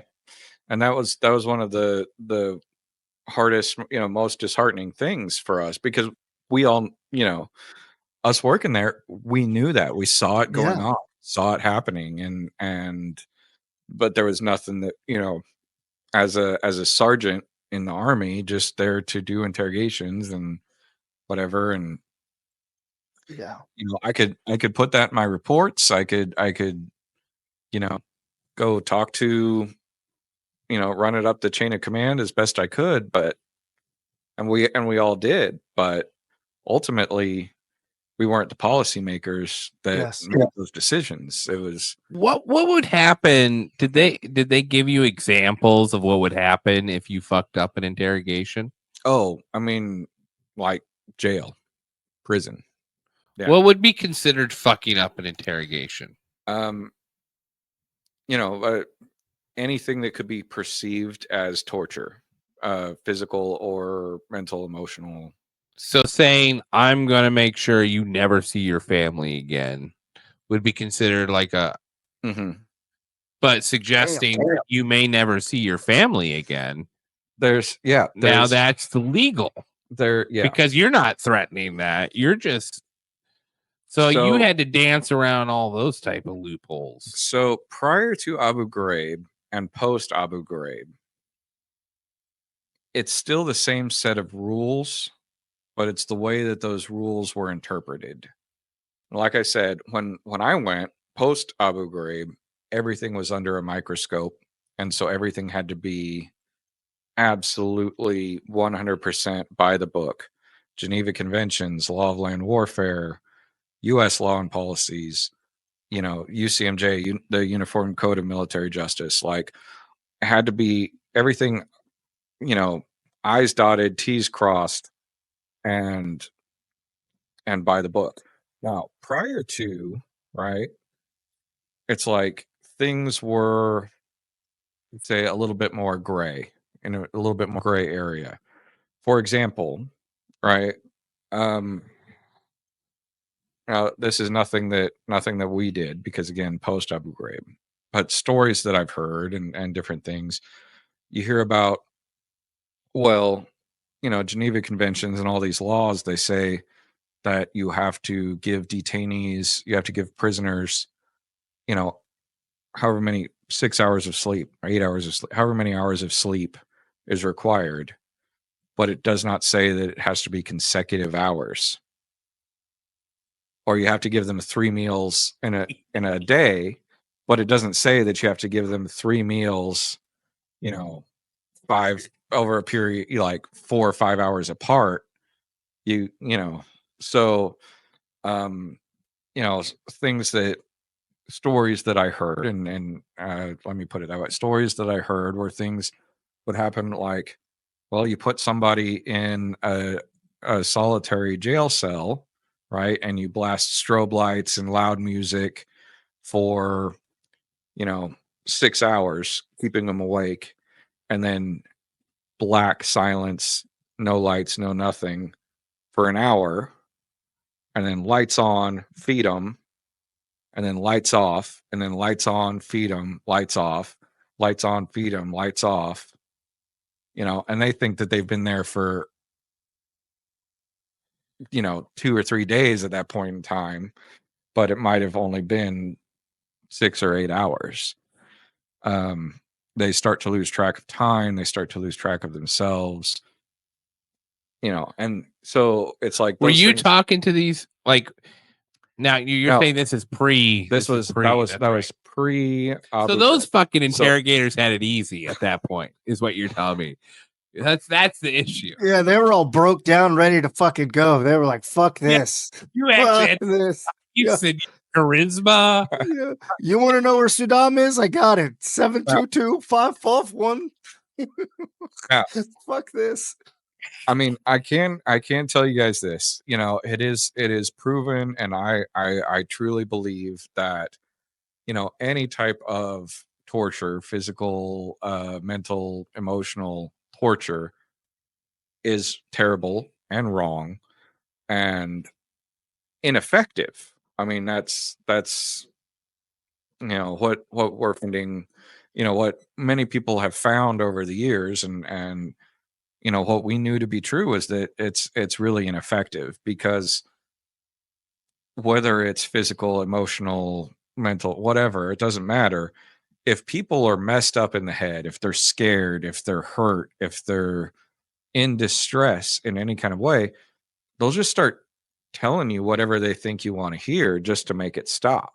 Well, they say, like, the whole pulling the fingernails out and all the stuff you see in Hollywood, it usually never gets to that point, because when you get to a certain pain level, you're going to just tell them whatever they want to hear anyway. Right. And so to avoid that, that horrible pain. And that's like 99.9% of interrogations. Yeah. The old school way, But the thing is, at that point in time, it's like, well, they're telling me what I want to hear, but are they just making it up? There's no way to really confirm it. It's not very valuable information at that point in time. And what we found is the approach of, hey, taking care of these people as best we can, and and then, like I said, just building rapport. Not necessarily making friends with them, but just humanizing them. Yeah. Having a mutual respect, and then having a conversation, and you get much more valuable information that way. Because I would think hard and fast would lead to a shit more ton, fact checking, red lines, going back and back to dig up the bullshit. Where, like you said, you peel them down, you peel the layers down, and it's just easier. It's more credible. It just, it may take, the process may be longer, but there's less and less bullshit you got to jump through to make sure that it all checks out, instead of you going and ripping their fucking eyelids out, and then they just tell you whatever. Then you gotta go trace through all that mud to see if it's even fucking right or not.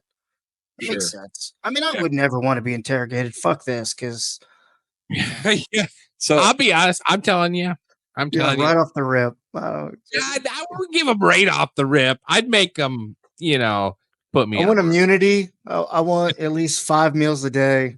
Well, now, I mean, they can promise you anything, so we know that. So that kind of brings me to a story here, and I think you guys will like this one. One of my detainees. Now, fair warning, it's a little bit disgusting. Well, you're on Phantom Facts Society, so okay. So we do these interrogation plan, right? Submit it, it's approved, schedule it. Okay, so I've got this interrogation booth at this time, this is my time slot and whatever. And meanwhile, the like over in the prison side, the prison guards, they would get that detainee and bring him to a holding area, and then they would check the detainee through medical. So essentially, a medical professional would look this person up and down, essentially give them a little bit of a physical to make sure, essentially, and then when I was done interrogating them, they'd give them another physical to make sure that He hadn't gotten beaten up. Exactly. Well, no, right. or you weren't putting something in his ass so he could go fucking unlock something or hurt somebody. I mean, that makes sense. Sure. Yeah. So this guy, he'd come through medical and somehow he made it through. And the prison guard brought him to my booth. I brought him inside and sat him down. And within minutes of starting to talk to this guy, he hunched over in pain and started kind of wailing and acting like he was in so much pain. And I was like, whoa. Okay, we're stopping this. I, hit the big red emergency button, essentially. Hey, all the guards, get this guy out of here. There's something wrong here. I didn't touch him, all of that. Right. And they sent him back and he went back through medical and back, whatever. And I had to go report, hey, this interrogation really didn't happen. And of course, my commanding officers were like, what the hell? Why didn't it happen? And all of that. And a couple days went by and I followed up on it and said, hey, I need to, I've got these RFIs, requests for information. I've got questions that need answered. I got to talk to this guy. What's going on? Well, come to find out that this particular prisoner, right? He was a heavy smoker, and before he was captured by us, he was also shot 7 times, 5.56 rounds, right? Which that's it's a bad day. M16 5.56. They don't necessarily make big holes. They go in and kind of bounce around, rattle around. So this guy lived through obviously being shot like 7 times, I think it was. And but he had wound up with his organs messed up, had a colostomy bag. Now these detainees, they were issued 3 cigarettes a day for the smokers, and he decided that 3 cigarettes wasn't enough, so he prostituted out his colostomy hole. No. Which had become infected with syphilis, gonorrhea, chlamydia, some, whatever else. So, oh yeah. No. Yeah. So I always wondered. We had a big old laugh in the, for weeks. We were laughing about it because, then the question becomes, well, what's more messed up? What's more fucked up is the guy who, is it doesn't pimping make out you his gay. It's the Iraq glory hole. It's versus the guy who's fucking the, I mean, which one is grosser, but yeah, so that's, so that guy, we've henceforth dubbed him the colostitute. Yeah. God damn it. I just realized, Ethan, we're at the 2-hour mark, and I promised you 2 hours. That's all right. And now we're going over that. So at any time, you're free to get up and just walk out of the free speech studio. I'm out. We will make a clip of you walking out, but nonetheless, I mean, you're more than entitled to. Yeah. You do what, 2 years, or how long is your deployment out there in Baghdad? Well, it was originally slated, I believe, for a year, and then it got extended to 15 months, and then it got extended again. It was 18 months, year and a half. Do you have a choice on that, or is that just no? When you, I'm sorry. Really? Do you have a choice when you're in the military? You're an asset. You're a government asset. You get told to shit it standing up. You're shit standing up. So right. Right. For some reason, I thought guys? You just no. I'm done here. I've had enough of this. I'm just. I want to go home. My safe space. No. It was the unit that was supposed to replace us.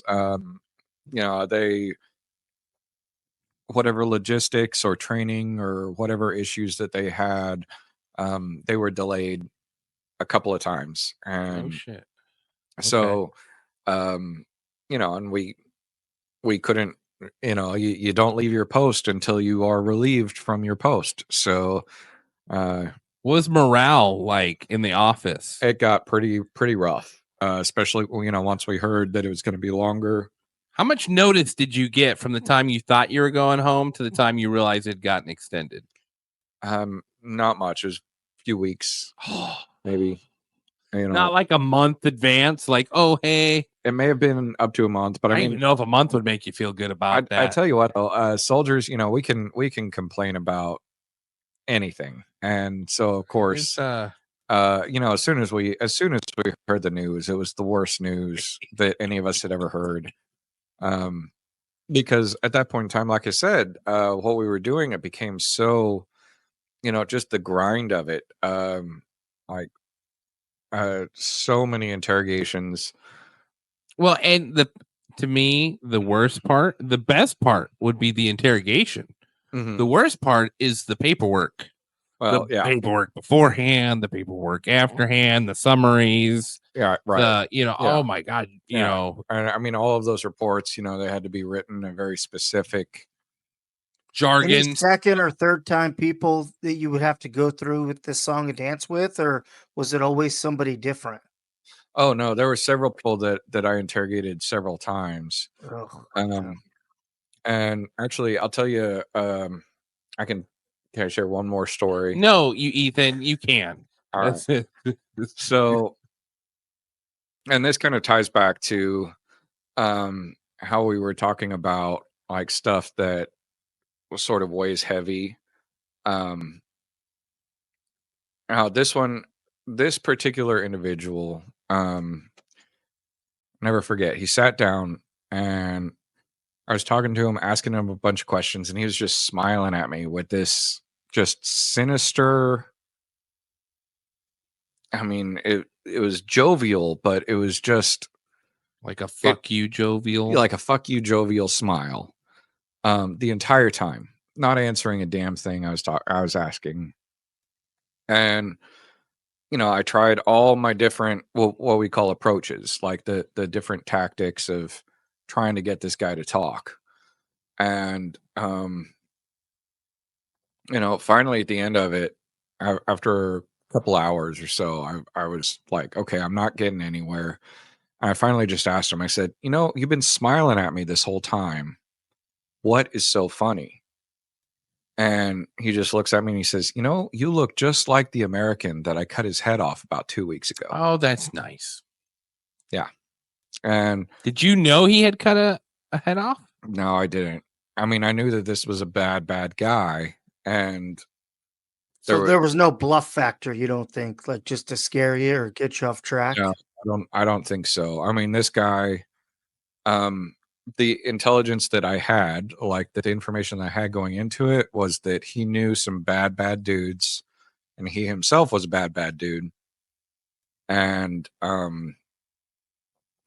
so he was hardened, but not only was he hardened, but I would say that he was a sociopath.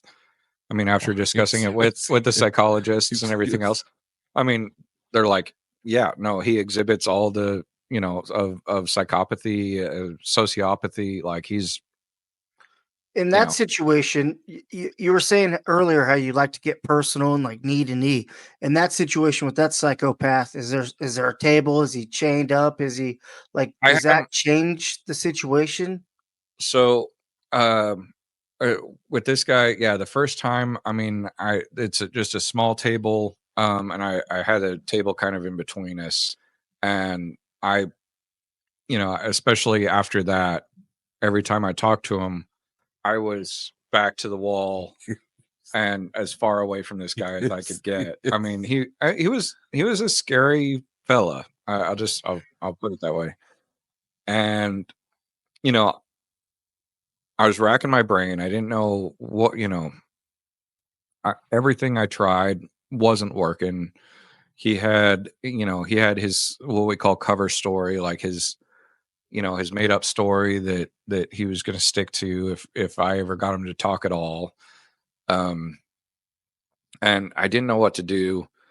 And finally I said, you know what? I was like,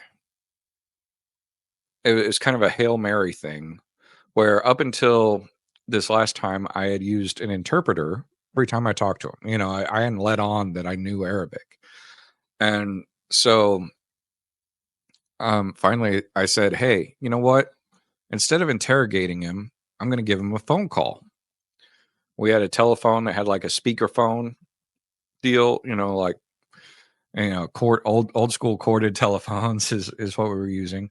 But I said, I'm going to let him call his wife. And of course, my command, the JAG, everybody, they said, we only usually give people phone calls, you know, when they've been cooperative and like as a reward kind of thing. Like, what, this guy hasn't given you anything. Why would you do that? And I said, well, you know, it's sort of a Hail Mary, but I might be able to get something where I'm not getting the information, but maybe he'll let something slip talking to somebody else that I can just overhear.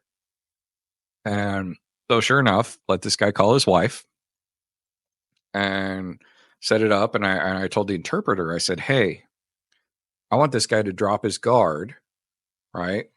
So what I want to do is I want to set up this phone call, bring you in, bring him in, set him down. And then once we get the number dialed and all of that, I need you to excuse yourself, say that you have another interrogation to go to. I don't care what, that you have somewhere to be, and leave the room. And so, you know, the interpreter's like, he doesn't really understand, but he's like, okay, that's, you know, that's what you want me to do. That's what I'll do. So I was sitting there, I was pretending to read the Army Times or book or something, and set up this phone call, and this guy calls his wife, and he says, you know, hey honey, how have you been? You know, how are the kids? How's everything going? You know, I miss you, yada yada. And then it's hey, you know, hey, what are you doing? And she says, oh, I'm cooking dinner. What are you cooking? And she starts talking about it, and it's like this big feast, right? Like a big, huge meal. And he said, oh, you're cooking all that? Like who, you know, who all's coming over? And she starts listing off names. And I hear these names, and they're names that are allegedly associated with the guy that I'm talking to. Now, have you guys heard of like the deck of cards? Yes. Ace of spades, jack of spades, Yes. so on and so forth. So these names, I'm hearing these names, and I'm like, holy fuck, you know, like this is a big deal here. And I'm trying not to react.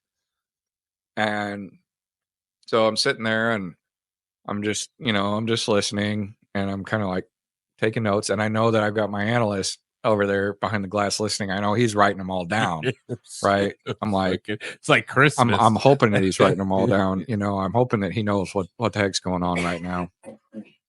And so I'm like, okay, cool. You know, and he's like, oh yeah. So they're coming by the house. When's everybody coming by? And she says, oh, you know, about 6 o'clock or whatever. And, you know, so I'm like, man, I'm getting all the information that I need. All these eggs are going to be in one basket. This is going to be huge. And, so, you know, after a little bit of time, he said, okay, all right, it's time to say bye-bye, you know, masalama, bye-bye, hang up the phone. We're all done, you know, trying to like, you know, and he's okay, you know, so I called the guards, and they come get him, take him down the hall and around the corner. And as soon as I think he's out of earshot, I take off sprinting. I'm running down the hall. I grab my analyst. I'm like, come on, we got to type all this stuff up. I'm on the phone. I'm, you know, get the colonel in here, get everybody in here. You know, we got to go. These people are going to be at this location, all in one house. In one house at this time, like today. Here's our shot, right? So, you know, you played Call of Duty, they get the gunship in the air, the Spectre, all that, and the drones come a going. You know, I got to sit there in what they call the talk, the tactical command center, watching on the screens what's going on. And of course, here come the targets, light them up, you know, targets confirmed, blah, blah, blah. You watched all of that? Yeah, I'm watching all this go down, and I'm like, oh, wow. This is awesome, right? This is, you know, Like, I mean, this is what you've been trained for. exactly. This is it. This is it right here. Oh man. And so then, you know, a ground team comes in basically, and they sort through the rubble and they take pictures of all these people. And so then it's a bit sinister, but schedule another interrogation with this guy after all of this, and it was confirmed kills on several people that we were trying to get. But you know, there was some, you know, his family was there too, right? Yeah, His wife, yeah. his kids, all that. And so I have pictures of all these people in a file. I go in and sit down with him, and you know, I just start smiling at him, trying to replicate that smile that he smiled at me the first time that we met. And you know, he's like, something funny? I was like, oh, maybe. I said, and I didn't have an interpreter. So I start speaking to him in Arabic. And he's kind of shocked at first. And then the realization hits, and he's like, oh shit. Fuck. Oh Yeah. fuck. Yeah. You know what happened? And I said, I opened up that file and I said, hey, is this your buddy such and such? Is this your buddy such and such? Is this, oh wait, no, I think that's your wife. Oh no shit. Oh, What's is that game? Guess who? Does your Yeah. person have red hair? I started flipping through the pictures and showing him all these people, and he realizes that that's exactly what happened. That it was that dinner that Oh, he had yeah. talked to his wife about, that everybody there had been killed. And you know, Well, you got the ultimate FU. oh yeah. And he I mean, he broke down. I mean, just absolutely broke after that. And after that, anything I want, he just, any question I asked, he'd just answer it. He just told me. It was there because was he had nothing left. I mean, he had absolutely nothing Yeah. left. And I mean, you know, so at the time, like, I felt like the ultimate badass. The you god. know, Yeah, the god. right? Yeah. Like, you I mean, know, that's employee of the month status. I mean, you get Yeah. a plaque hung up in the cubicle. yeah, people were patting me on the back, and Yeah. you know, Yeah. it was so good. You know, it was great. But then, you know, you come home, time goes by, and then you start to think about it, and you start to think, man, Yeah. like, what it becomes really, really, really human when, You have kids. yeah, You go to weddings. right.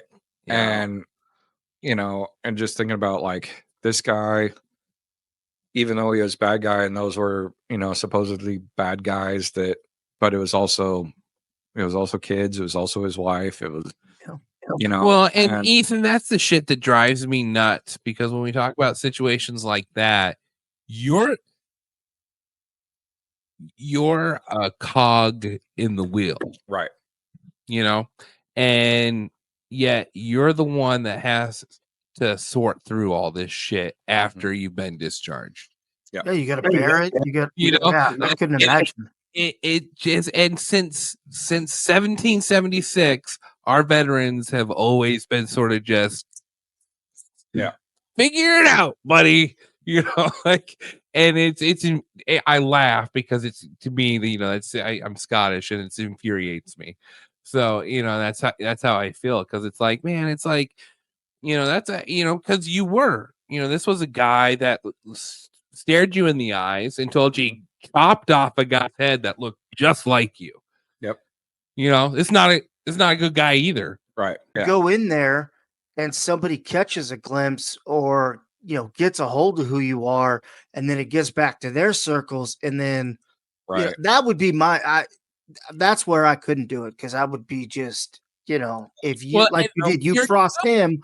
You're What young. happens? Like, you don't have anything to lose. You're like, your life is the military. You know what I mean? Like, Yeah, well, I mean, I I was understand that. married, and there were other guys there with me who did have families back home. You know, oh no shit. I wi- guess I wives, always wives and imagined kids, and no. or husbands, um, and you know, we did.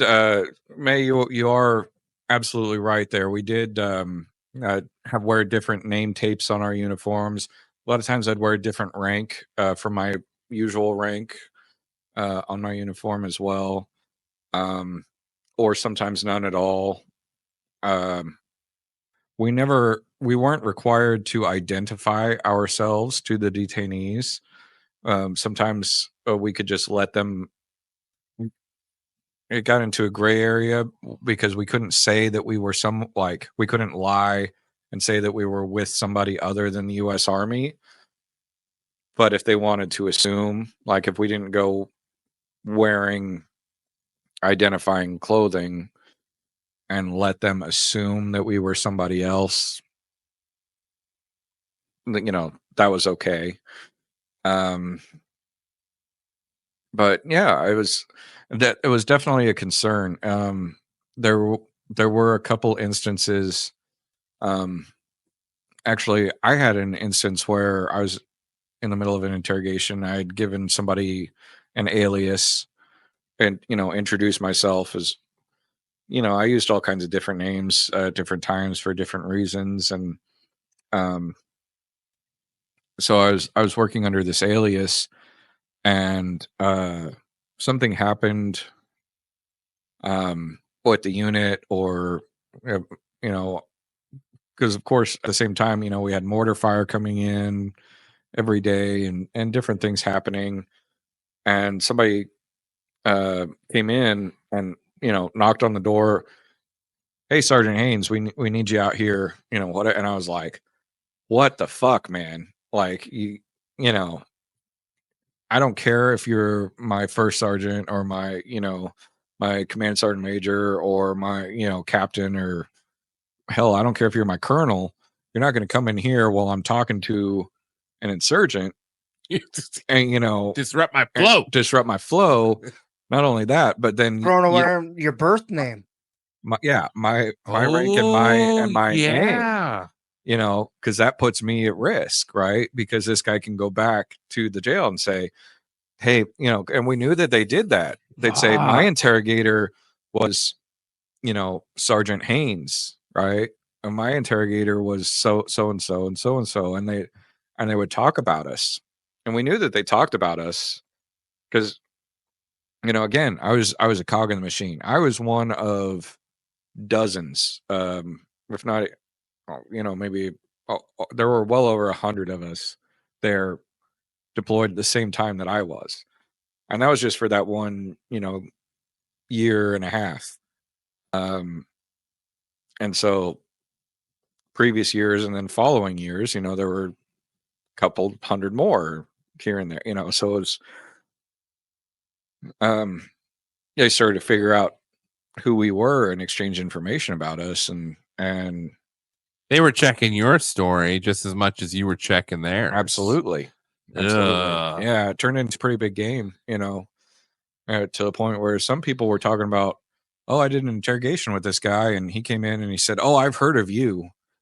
You're the interrogator that, you know, will give me this if I ask, or whatever, you know. I got a good one. Well, how do you know that? You know, there was no like good cop, bad cop type of play. Like, not very much like that. Again, because our hands were so tied with being the bad cop, you know, we just, like I said, for the most part, we all just tried to be the good cop.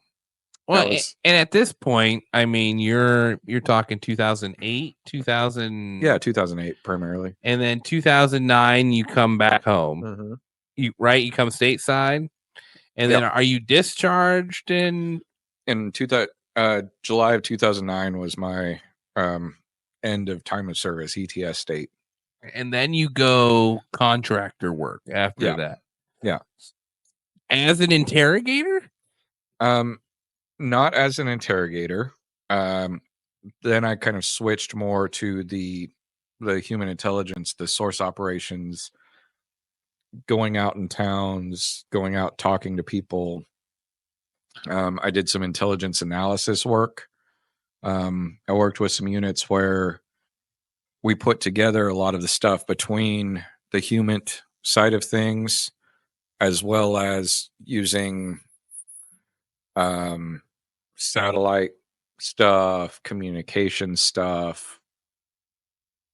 You know, it was a little bit more of the kind of James Bond spy Right. fantasy. Is that because that, it's like you know. it's sort of a legal loophole, right? Is that the reason behind contracting? Is like, I don't know. I guess. No. Okay. So as a contractor, right, there are a lot of contractors who did interrogate, or who not necessarily interrogated, but who worked as like intel analysts with the interrogators.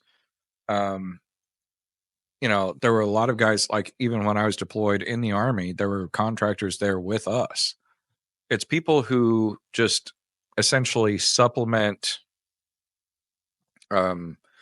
supplement the work. It's similar to kind of what we have now, as far as like in our current trade, where we have travelers come in. It's like guys who, you're not necessarily there part of the unit, but you're not all just the sort of jobs are helping filled, them. but you're there helping out.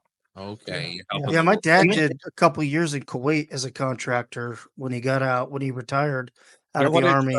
What did he do contracting? You know? I don't know. He retired in E8 as a recruiter, and I don't know what he ended up doing when he was contracting, but he was over.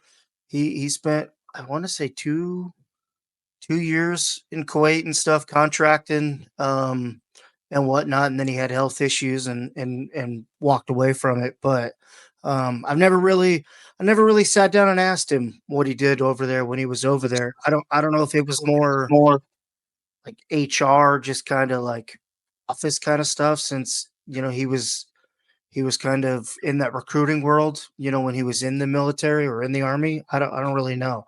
I'll have to, I guess, ask him. Huh? Yeah, absolutely. I never really wanted to pry. I mean, well, so doing his thing. And there are contractors who do all kinds of different stuff. Like I was talking earlier about the morale, welfare, and recreation centers, like places where we'd go and we'd have like telephones we could use to call home, TVs with video games, and and then they put on those, like, there was like a country western night and a hip hop night and then Latin salsa Latin night or whatever. And the people who worked at those were contractors. There were electricians who were contractors who would come around and work on our air conditioning units in our, in our offices and stuff, like, but then there's also contractors who do, I mean, they do all kinds of different jobs. And I mean, that was a big part of it. Corey, you and I, we talk every once in a while about like the whole Halliburton, Raytheon, you have your $500 toilet seats and your, all of that kind of stuff.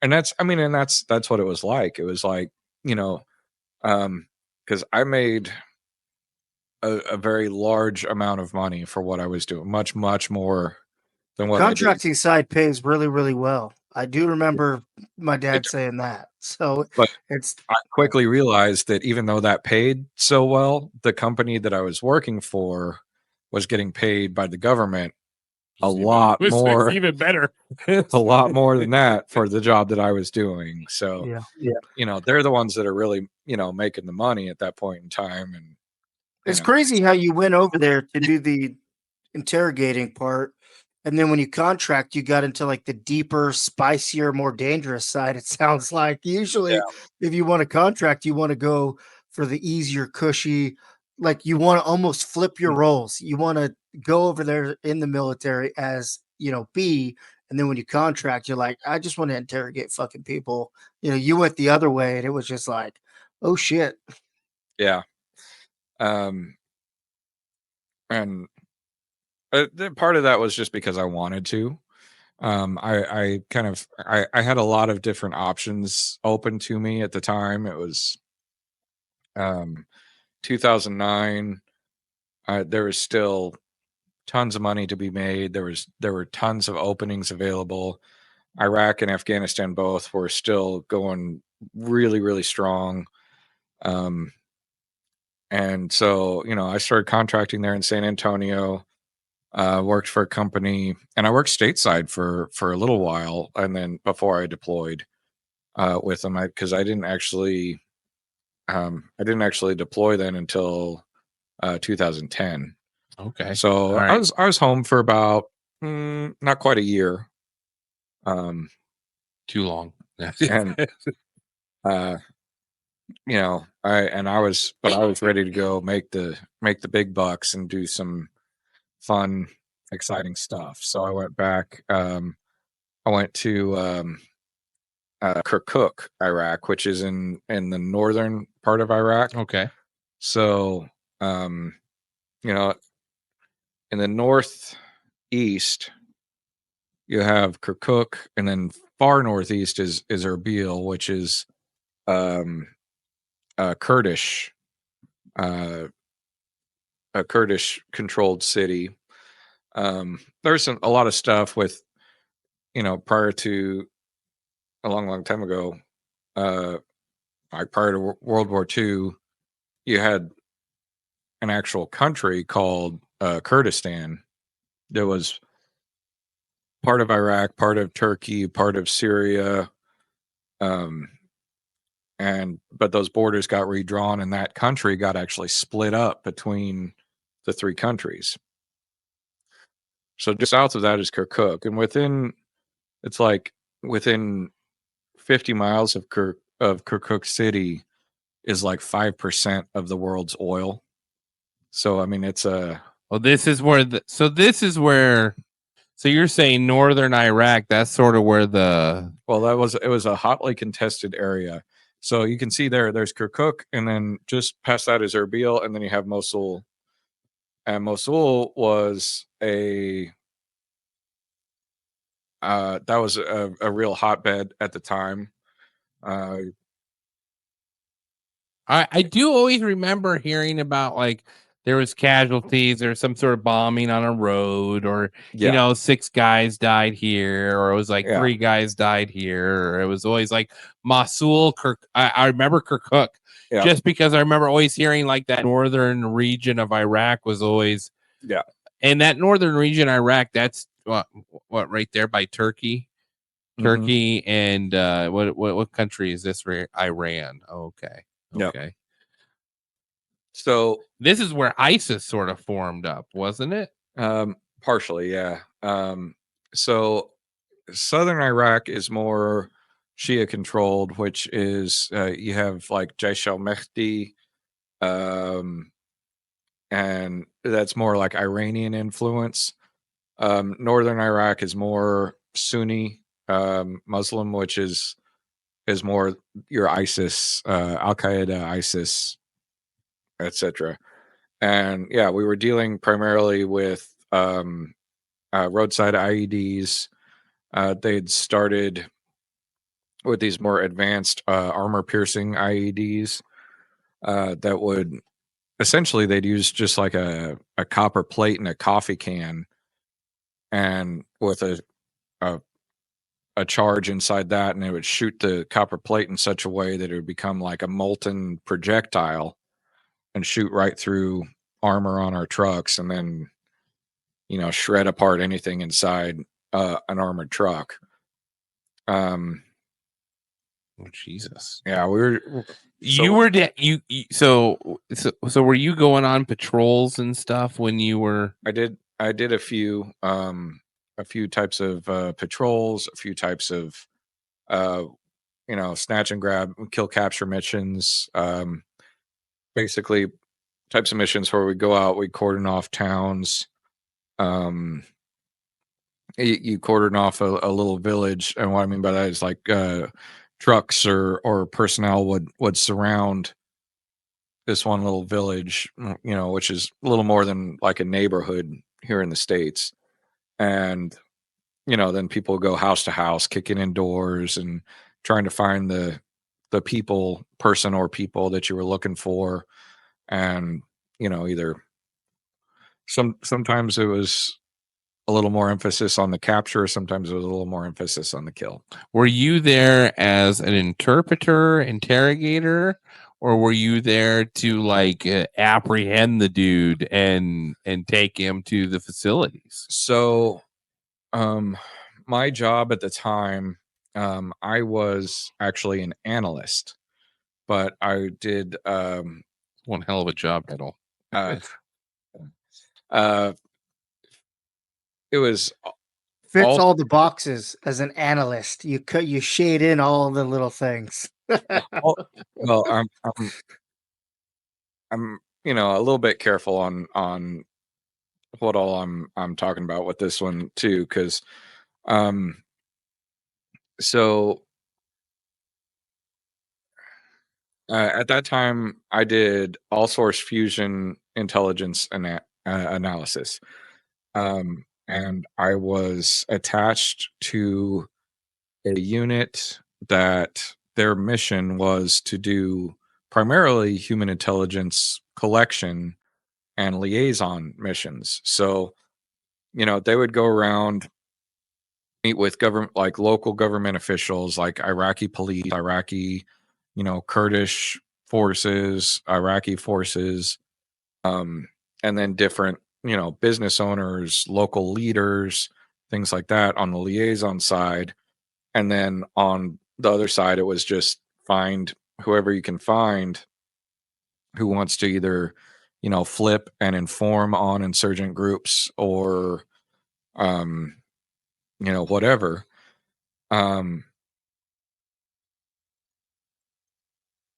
That particular unit, they had a lot of turnover. Their deployments were a lot shorter time periods, but I was there for a long period of time, and so I was sort of like the continuity to You were the bridge. I was the bridge between all the I knew who the people were, who the players were, what was going on, and I was able to advise and help out where I could. On the flip side of things, as a civilian, one of my the detachment commander early on sat me down and he said, "Hey, look," he said, here's this list of people, and these right here are all of the agents, officers, and personnel that I am responsible for as this detachment commander. And you'll notice your name is not on this list." He says, all these people here, if any of them are hurt or killed or whatever in action, I have to go to their families and explain to them, what happened or why we failed them. Your name is not on this list. It's not the case with you, bud. Yeah. So I'm not responsible for you or what you do or what you don't do. I don't have to answer to anybody. If you die out here, right, your company will replace you. We'll have another contractor here making the big bucks and doing your job in a couple of weeks. Like, it's not a big deal. But that also means that what I took that to mean was that while I didn't have necessarily the backup and support and whatever that they all had, I also didn't have the red tape and safety measure. I mean, I still had to follow the law. What But was it was the just- law though over there? That was Well, I mean, you have all kinds of different laws. You have the Uniform Code of Military Justice. You have so the contractors had to follow. That was like their OSHA. sort of, yeah, but I had a lot more leeway with things that I could do. And there were a lot of things that, while I wasn't necessarily ordered or specifically told to do, it was sort of strongly suggested, hey, it would sure be nice if somebody could wink, wink, nudge, nudge. If somebody could handle this, for us. However, I'm guessing the wife, when you guys video called, home, I guess you might have just left that part out, huh? Like, hey, honey, I'm not on a list here for protection and whatnot. Like, I am a ghost in a sense. So I I love you. It's gotta be a good life insurance plan. there's quite a lot that I left out about. Oh, I'd what imagine. Yeah. and, I not that I necessarily lied to her, but I said, honey, I'm just an intelligence analyst. I sit behind a desk, which wasn't a lie, because I did. There was a desk involved at some point. On base, we had an office, and I did sit behind a desk at a computer for part of my job over there. So hopefully she's not watching this podcast. Well, she, since then she now knows the extent of Phantom facts, breaking the real news. At the time, well, and she don't need to worry about that anyway. Right. I didn't want her worrying about stuff. Yeah. And there's a lot of stuff that I was doing that, again, trying not to. Well, I don't want to get you in trouble. Get myself in trouble, but let me ask you though, like, getting away from the stories, but just like more like philosophically, like, sure. what is your feeling on using contractors in the military? Like, looking back now, do you feel like there should be a place for that, or do you think? I think it's a terrible idea. I mean, now contractors for, say, morale, welfare, and recreation. Contractors for, hey, we need somebody to run the chow hall. Okay, contractors for, okay, let's clean the cafeteria. Yeah. Okay, fine. Yeah. Sure. As far as actual, like, security, any kind of intelligence work, I don't think contractors should be involved in that philosophically. I did, so I mean it's well, yeah, but a bit hypocritical for me to say. Everyone was doing contracting. If you were in the military through the Iraq-Afghanistan war and you came back, and you wanted to go back to it, the smart way to do it was to go through contracting. You were making buku bucks out there, and you went through shit while you were in the army. So why wouldn't you take the pay upgrade? That's exactly why I did it, because when I was in the army, I had people there in Iraq and Baghdad sitting next to me, doing the same job as me, making $250,000 a year, while I was making 40 tax free. Yeah, and I'm like, man, you're doing the same job. So then when it came time for my, what they call end of time of service, ETS date, the end of my 5-year contract with the Army, they have a retention NCO, or they, re-enlistment. Hey, come back, buddy. Hey, what can we get you to do to stay? Sign on for another 3, 4, 5, however many years. And, they'll offer bonuses, and they'll offer, hey, do you want to go to a duty station in Europe, or do you want to go to Hawaii and be based out of Hawaii, or whatever. And I was like, well, can you pay me $200,000 a year plus, No. And no, we can't do that. I said, okay, well, can you, I asked for XYZ, and they just said, no, we can't do that. And I was like, well, these other people can. So yeah, and what are you going to do if you don't take the contracting job and you don't take the military job? Well, I wasn't you've been trained for this. Like, this is your bread and butter. Why not make a little money? But now looking back, you're saying that philosophically there shouldn't be a mercenary wing of the federal government. Yeah. Why? Why do you feel that way now? Like what? So what again, just philosophically, people who are in the service, whether it's any military branch or any government organization, they have their organization that they answer to. There is the Uniform Code of Military Justice. There are cut and dry rules to follow. Not that there aren't cut and dry rules for contractors to follow, but it gets into a much more gray area, in my opinion. Again, this is just my opinion. Yeah, It gets no. into more gray area with the contractors when you get into like the mercenaries, and that's where I don't know if you remember in the news stuff about an organization called Blackwater, or Z Technologies. You know, No. their Blackwater was a contracting organization. It was a big one. A big one. But they essentially did mercenary work. Yep. And there was a lot of stuff that they were doing that was later found out that, you know, maybe wasn't necessarily all legal.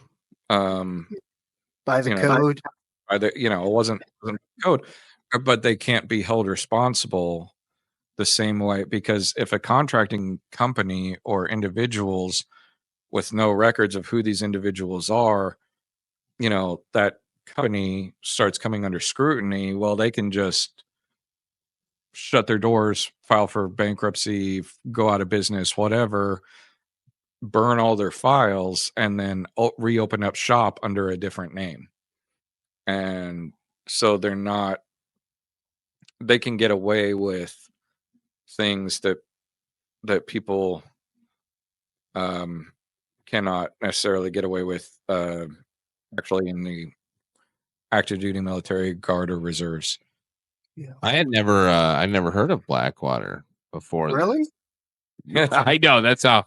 I mean, I know you're a little younger, but no, that's well, a big one. You no, have to I look knew into there was them. military contracting, but to me, that's such a it's such a foreign concept. I just know, but I don't know the big players. You know, like with big construction, you know the big players, the big contractors in it, and I assume it's similar. It's sort of similar out there back, especially during that time, where like there was a couple of big name contractors and then a few little scabs that were, I mean, you know, trying to make their and most of them are still around. You've heard most of them: Raytheon, Boeing, Lockheed, Northrop Grumman.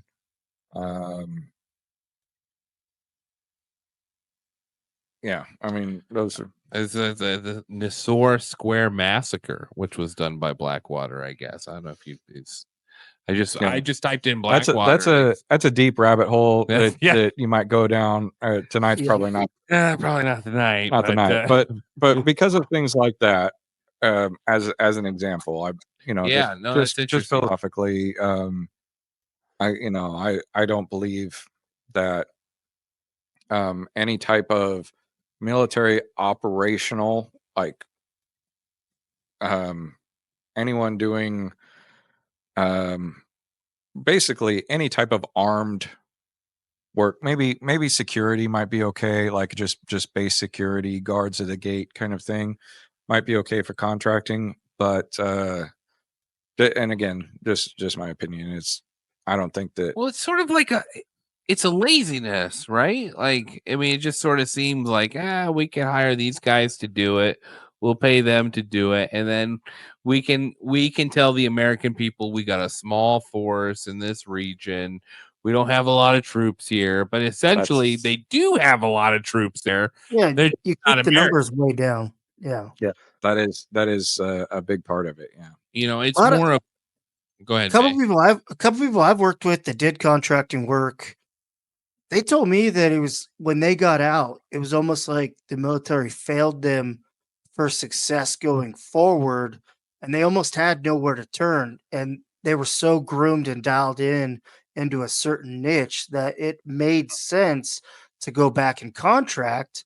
Yeah, because the money's great, but it's when you're home, they almost forget about you and just want you to rot away, where you go over there and you're that ghost, you're that gray man. You have rules and whatnot, but you're there, but you're not there. And it's so ingrained. They were telling me it's so ingrained in you that you don't know any different.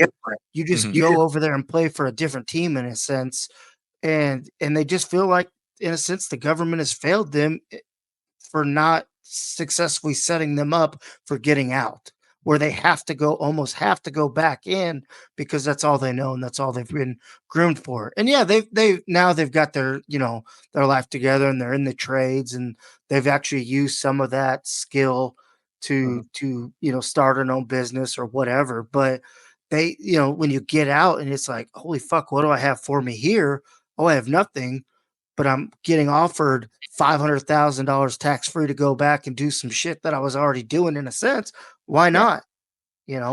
Well, yeah, I mean, it's a terrifying thing for somebody, because keep in mind these people, primarily it's kids, right? I say kids, but I mean they're adults. They're, you got 18-year-olds to 18 to 25-year-olds, right? And that are in the service. So this is what they know. Um, you know, and the military service is not like any other job. I mean, it is your entire life. Like, they're telling us, what to do and not to do on the weekends. And, they can call us up at any time of the day. And they're your but new then- parents. Yeah, exactly. You never get to go to adult stage. Exactly. So, and it's good and bad. You you have this camaraderie and, it's brotherhood, right? That's, unlike anything else. I mean, I've still got friends that, I probably haven't talked to in 2 or 3 years, but I can make a phone call right now. And one in particular, he'd be on the next flight from Virginia here to Kansas City, just like that, if I said I needed him here, and vice versa. If he called me up right now, I'd see you later, guys. I'm out. I got to go take care of some business. And you don't get that in the civilian world. And essentially, yeah. So it's okay. So this is done. Now I'm going to be out on my own. And what am I going to do? I'm going to go to a job interview and they're going to say, "What are you good at?" Well, I'm good at what did you say earlier? I'm good at killing Japs. Yeah. Right. So Do you think that flies through HR, or do they gotta ask a couple more questions? What do you mean by chops? I tell you what, my first civilian job, I learned real quick that it is not kosher to tell civilian employees to shut the goddamn cock holster and quit staring at you like you got a third dick growing out of your forehead. I can't imagine going from interrogating terrorists to going to work and having to deal with Karen, who's had a bad day because Gerald forgot to leave the toilet seat down and now is going to take it out on all her employees. Oh my God. You have you ate her yogurt. She's pissed. So the time overseas, not necessarily when I was at the JIDIC, Joint Interrogation, at the debriefing center, but a bad day over there is somebody died, right? Somebody got hurt. Somebody's might not be coming home. And that's so then to be here and have people freaking out and, oh my God, it's such a terrible day and blah, blah, blah. And this and that. I'm like, nobody's shooting at us. There's no rockets coming in. It's so like, what are we so upset about here, guys? Like, there's no reason to be this upset about what Susan said in the break room. Who gives a shit, right? Like, it doesn't matter. It doesn't, it's not like you're not gonna die as a result of this. Well, and that's the shit. It's not a shitty thing. I don't think it's a shitty thing to view the world that way because you have a real world perspective. But at the same time, you're the only one that has the real world perspective.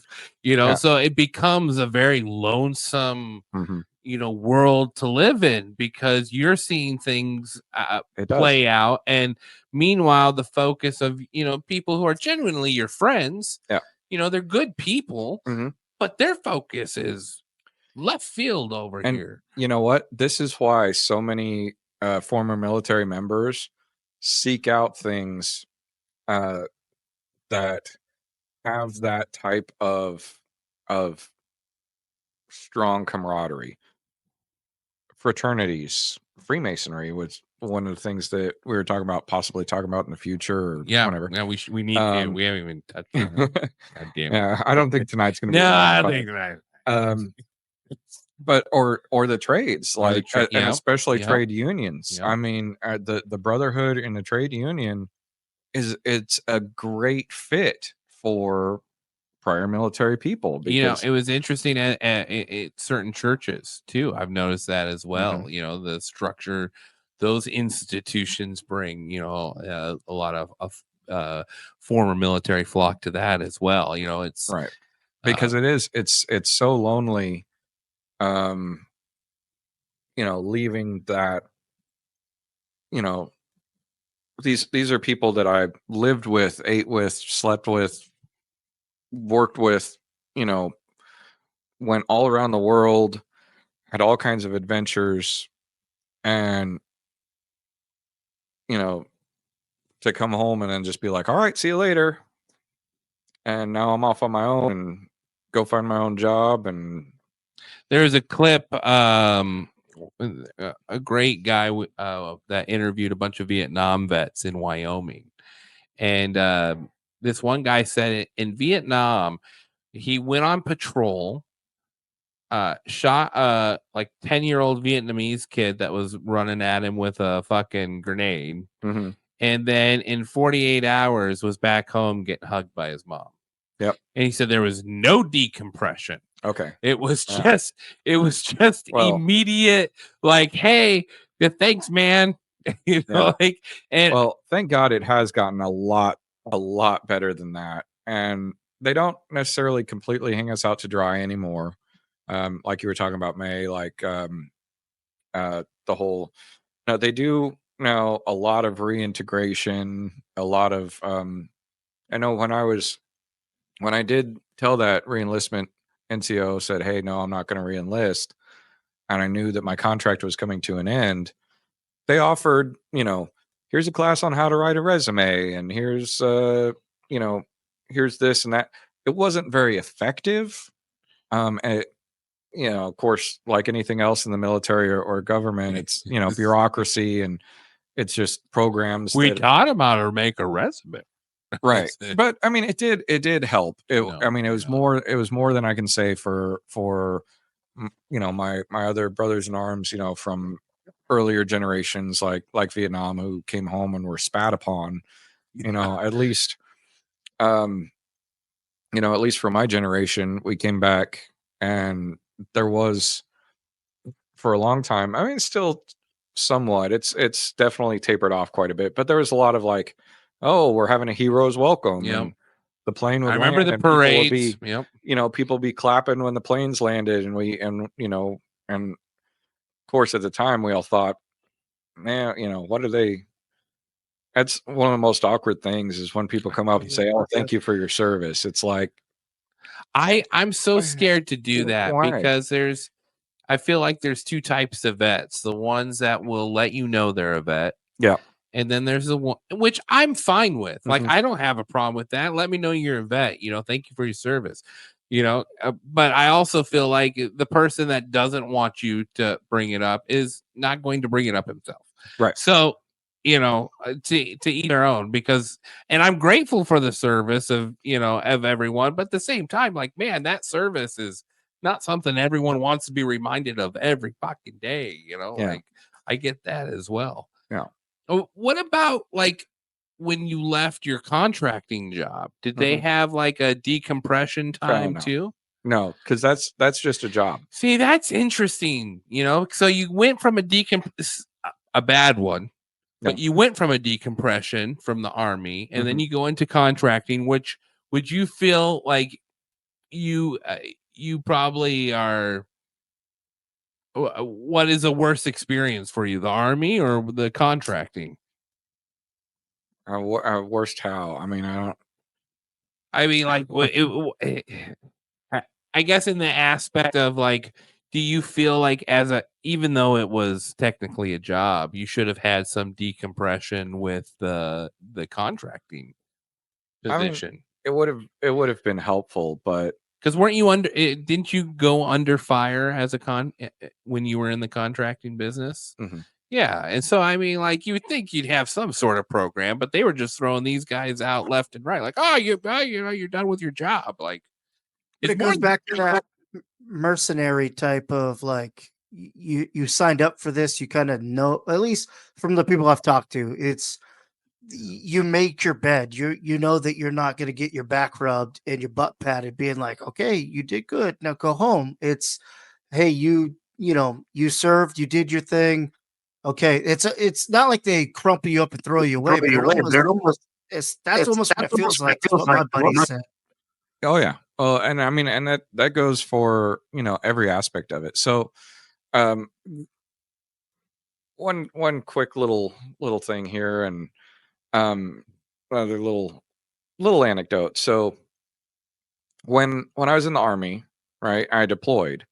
It was like I said, C5. We're all on a plane. We land the plane. We get on a bus. We go to this camp. Then we get on another plane straight to the, you know, and it's all organized and planned for us. As a contractor, it was, hey, we'll get you a military hop from, you know, this Air Force base in Kuwait up to Kirkuk, but you need to get yourself there. So it was figure out your own flight, get to Kuwait, get your visa, get to the base, whatever, on your own. And same thing coming back. It was like, you know, they paid you from base to base, but right. So it was, you know, I mean, I was getting paid during that time, but it was still just like I was on my own. So I had to plan a flight. Well, I had been in the Army, so my first contract, I was making a lot of money, but I wasn't making that money yet. It hadn't hit the account yet. So I bought the cheapest flight I could to get to Kuwait City International Airport. And I wound up on a little hop flight. It was like 4 different layovers by the time I got there. I had a layover in London. I had another one in like Dubai. And when I was in Dubai, I wound up on this little prop plane with a whole bunch of third country nationals like Indian, Bangladeshi, Sri Lankan people who are going to Kuwait to work as like menial labor type people, right? Like they're going from a third world country. You know, it's similar to like immigrants coming from south of the border here, right? It's like people coming in to do the jobs that nobody else wants to do in their country, right? It's so I'm on this flight. There's a guy, and no shit, he's sitting there. He's got a chicken on his lap on the airplane, like, and this is like his prized possession. Is this chicken? So it stunk. It was terrible, you know. And we land, and I'm like, I don't know where to go, right? Like, I've never been in Kuwait City International Airport before. I'd landed there and then gotten off of one plane onto a bus and left, right? That was organized by somebody else in my chain of command. But to actually be in the airport on my own, like, I was like, I don't know where to go. I don't know what to do. So I'm reading the signs. I'm trying to figure out where to go and get my bags. I went and found ATM for some currency. And I come around a corner and I see all of these Bangladeshi, Nepalese people are all sitting there waiting to get visas stamped. And there are hundreds of them. And there's 2 people stamping visas, two ladies sitting at a folding table, taking their time. And I'm like, oh man, this is going to take forever. So I found a Kuwaiti guard and I said, hey, how do you like, is there another place to get a visa? Like, am I in the right spot? And he says, oh, Interrogation? Like, you're American? I was like, yeah, I'm American. He was like, oh, like special forces? I was like, sure, bud. Yeah. Yep. And he's like, okay. He says, holds out 2 hands. He says, 20 dinar, right? Which is, about like $50 US each, right? So I'm like, okay, fine, whatever. Here's 20, here's 20. Takes 120, sticks it in his pocket. And he says, passport? I was like, okay. So I hand him my passport. He takes the other 20 in my passport and he walks over to one of these ladies at this folding table and starts yelling at her. And, I speak pretty good Arabic at the time, but, I was like, I'm not sure exactly what he was saying, but it was he was getting pretty heated, and she starts freaking out, and she's like, "Oh, okay," and she switches her little stamp dial and gives me like a 3-year like diplomatic visa or something. So he comes and he gives her the 20, and he comes back and he hands me my passport back, and he gets one of the Nepalese guys, says, "You come with me," and has that guy carry my bags. And he led me around all of the security checkpoints, like around all the where the dogs and the metal detectors and stuff were, and opens this side door, and he just says, "Welcome to Kuwait." So now I've got this third country national guy following me around carrying my bags. I don't know his name. And this, Like, this how did I end up in Kuwaiti- this situation? Kuwaiti guard, right, has just like let me into this country. I could have smuggled anything, anything that I would have wanted. I could have whatever. But it was just figuring out where to go. And then I find this guy, and he says, "Hey, you need a taxi?" I say, "Yeah." He says, "You're going to the American base?" I'm like, "Yeah, I need a taxi, sure." And so he's like, "Okay, follow me." And so like I try to take my bags from the, Bangladeshi guy or whatever. I'm like trying to get my bags and follow this guy out to the parking lot. We go past the taxi stand, past where all the yellow cabs are, and out to the parking garage. And I'm like, this is a little weird. And he walks up to this red sedan. It's like a Caprice or a Monte Carlo or some type of car. Pops the trunk, grabs my bags, throws in the trunk, slams the trunk shut. And I'm like, well, I guess this is happening now. He's like, I'm like, how much? And he's like, 10 dinar to get to Al Udeid or Ali Al Salim, whichever base. I can't remember which one I was going to. And I was like, okay. So I just went ahead and hopped in the front seat with him, and I'm like, and this is where I die. He's going to drive out into the desert, and what the hell did I just do? I just got into a random car with a random Kuwaiti dude, and he's going to drive out into the desert and probably find his buddies to rob me and murder me. I don't know, ready for whatever. But that's what I had to do. I mean, I was there on my own. I didn't know any better. Nobody giving me any instructions. Nobody was holding my hand. It was just figure it out. Was there anything about the culture that when you got there, like you didn't expect, that you ended up really loving or respecting?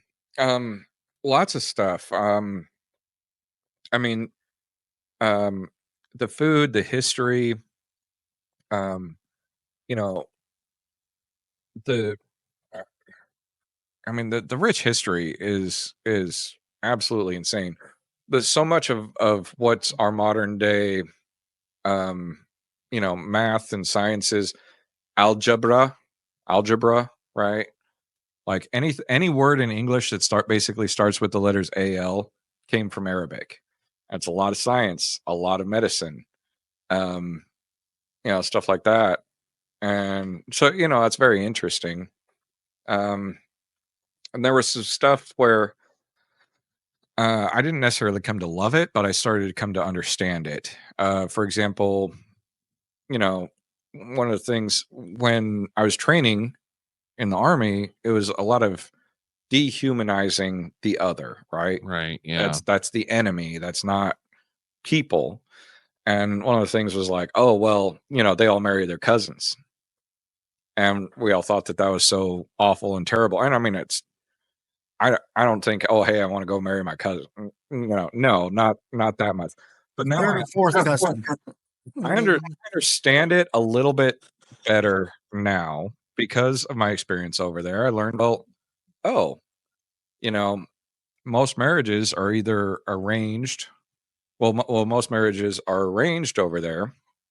And so, if you're a young man and you're given a choice between a stranger that you've never met, you don't know what they look like, you don't know if you get along, versus your cousin who you've maybe seen a few times at least when you've been growing up and actually know maybe what they look like, know if you get along, okay, well, I mean, I don't agree with it. I don't think I wouldn't want to do it. I wouldn't want to be given that choice. Listen, you have given a voice to the people of Alabama right now, and they have fallen in love with the legend Ethan Haynes. They said, this guy right here, he gets us He doesn't agree, but he gets us. But I understand, if given that choice, why they would make that choice. Like, and so it just made me start to look at things and say, maybe like it's not great, but like it makes sense. Maybe it does make a little bit of sense. Some of the stuff.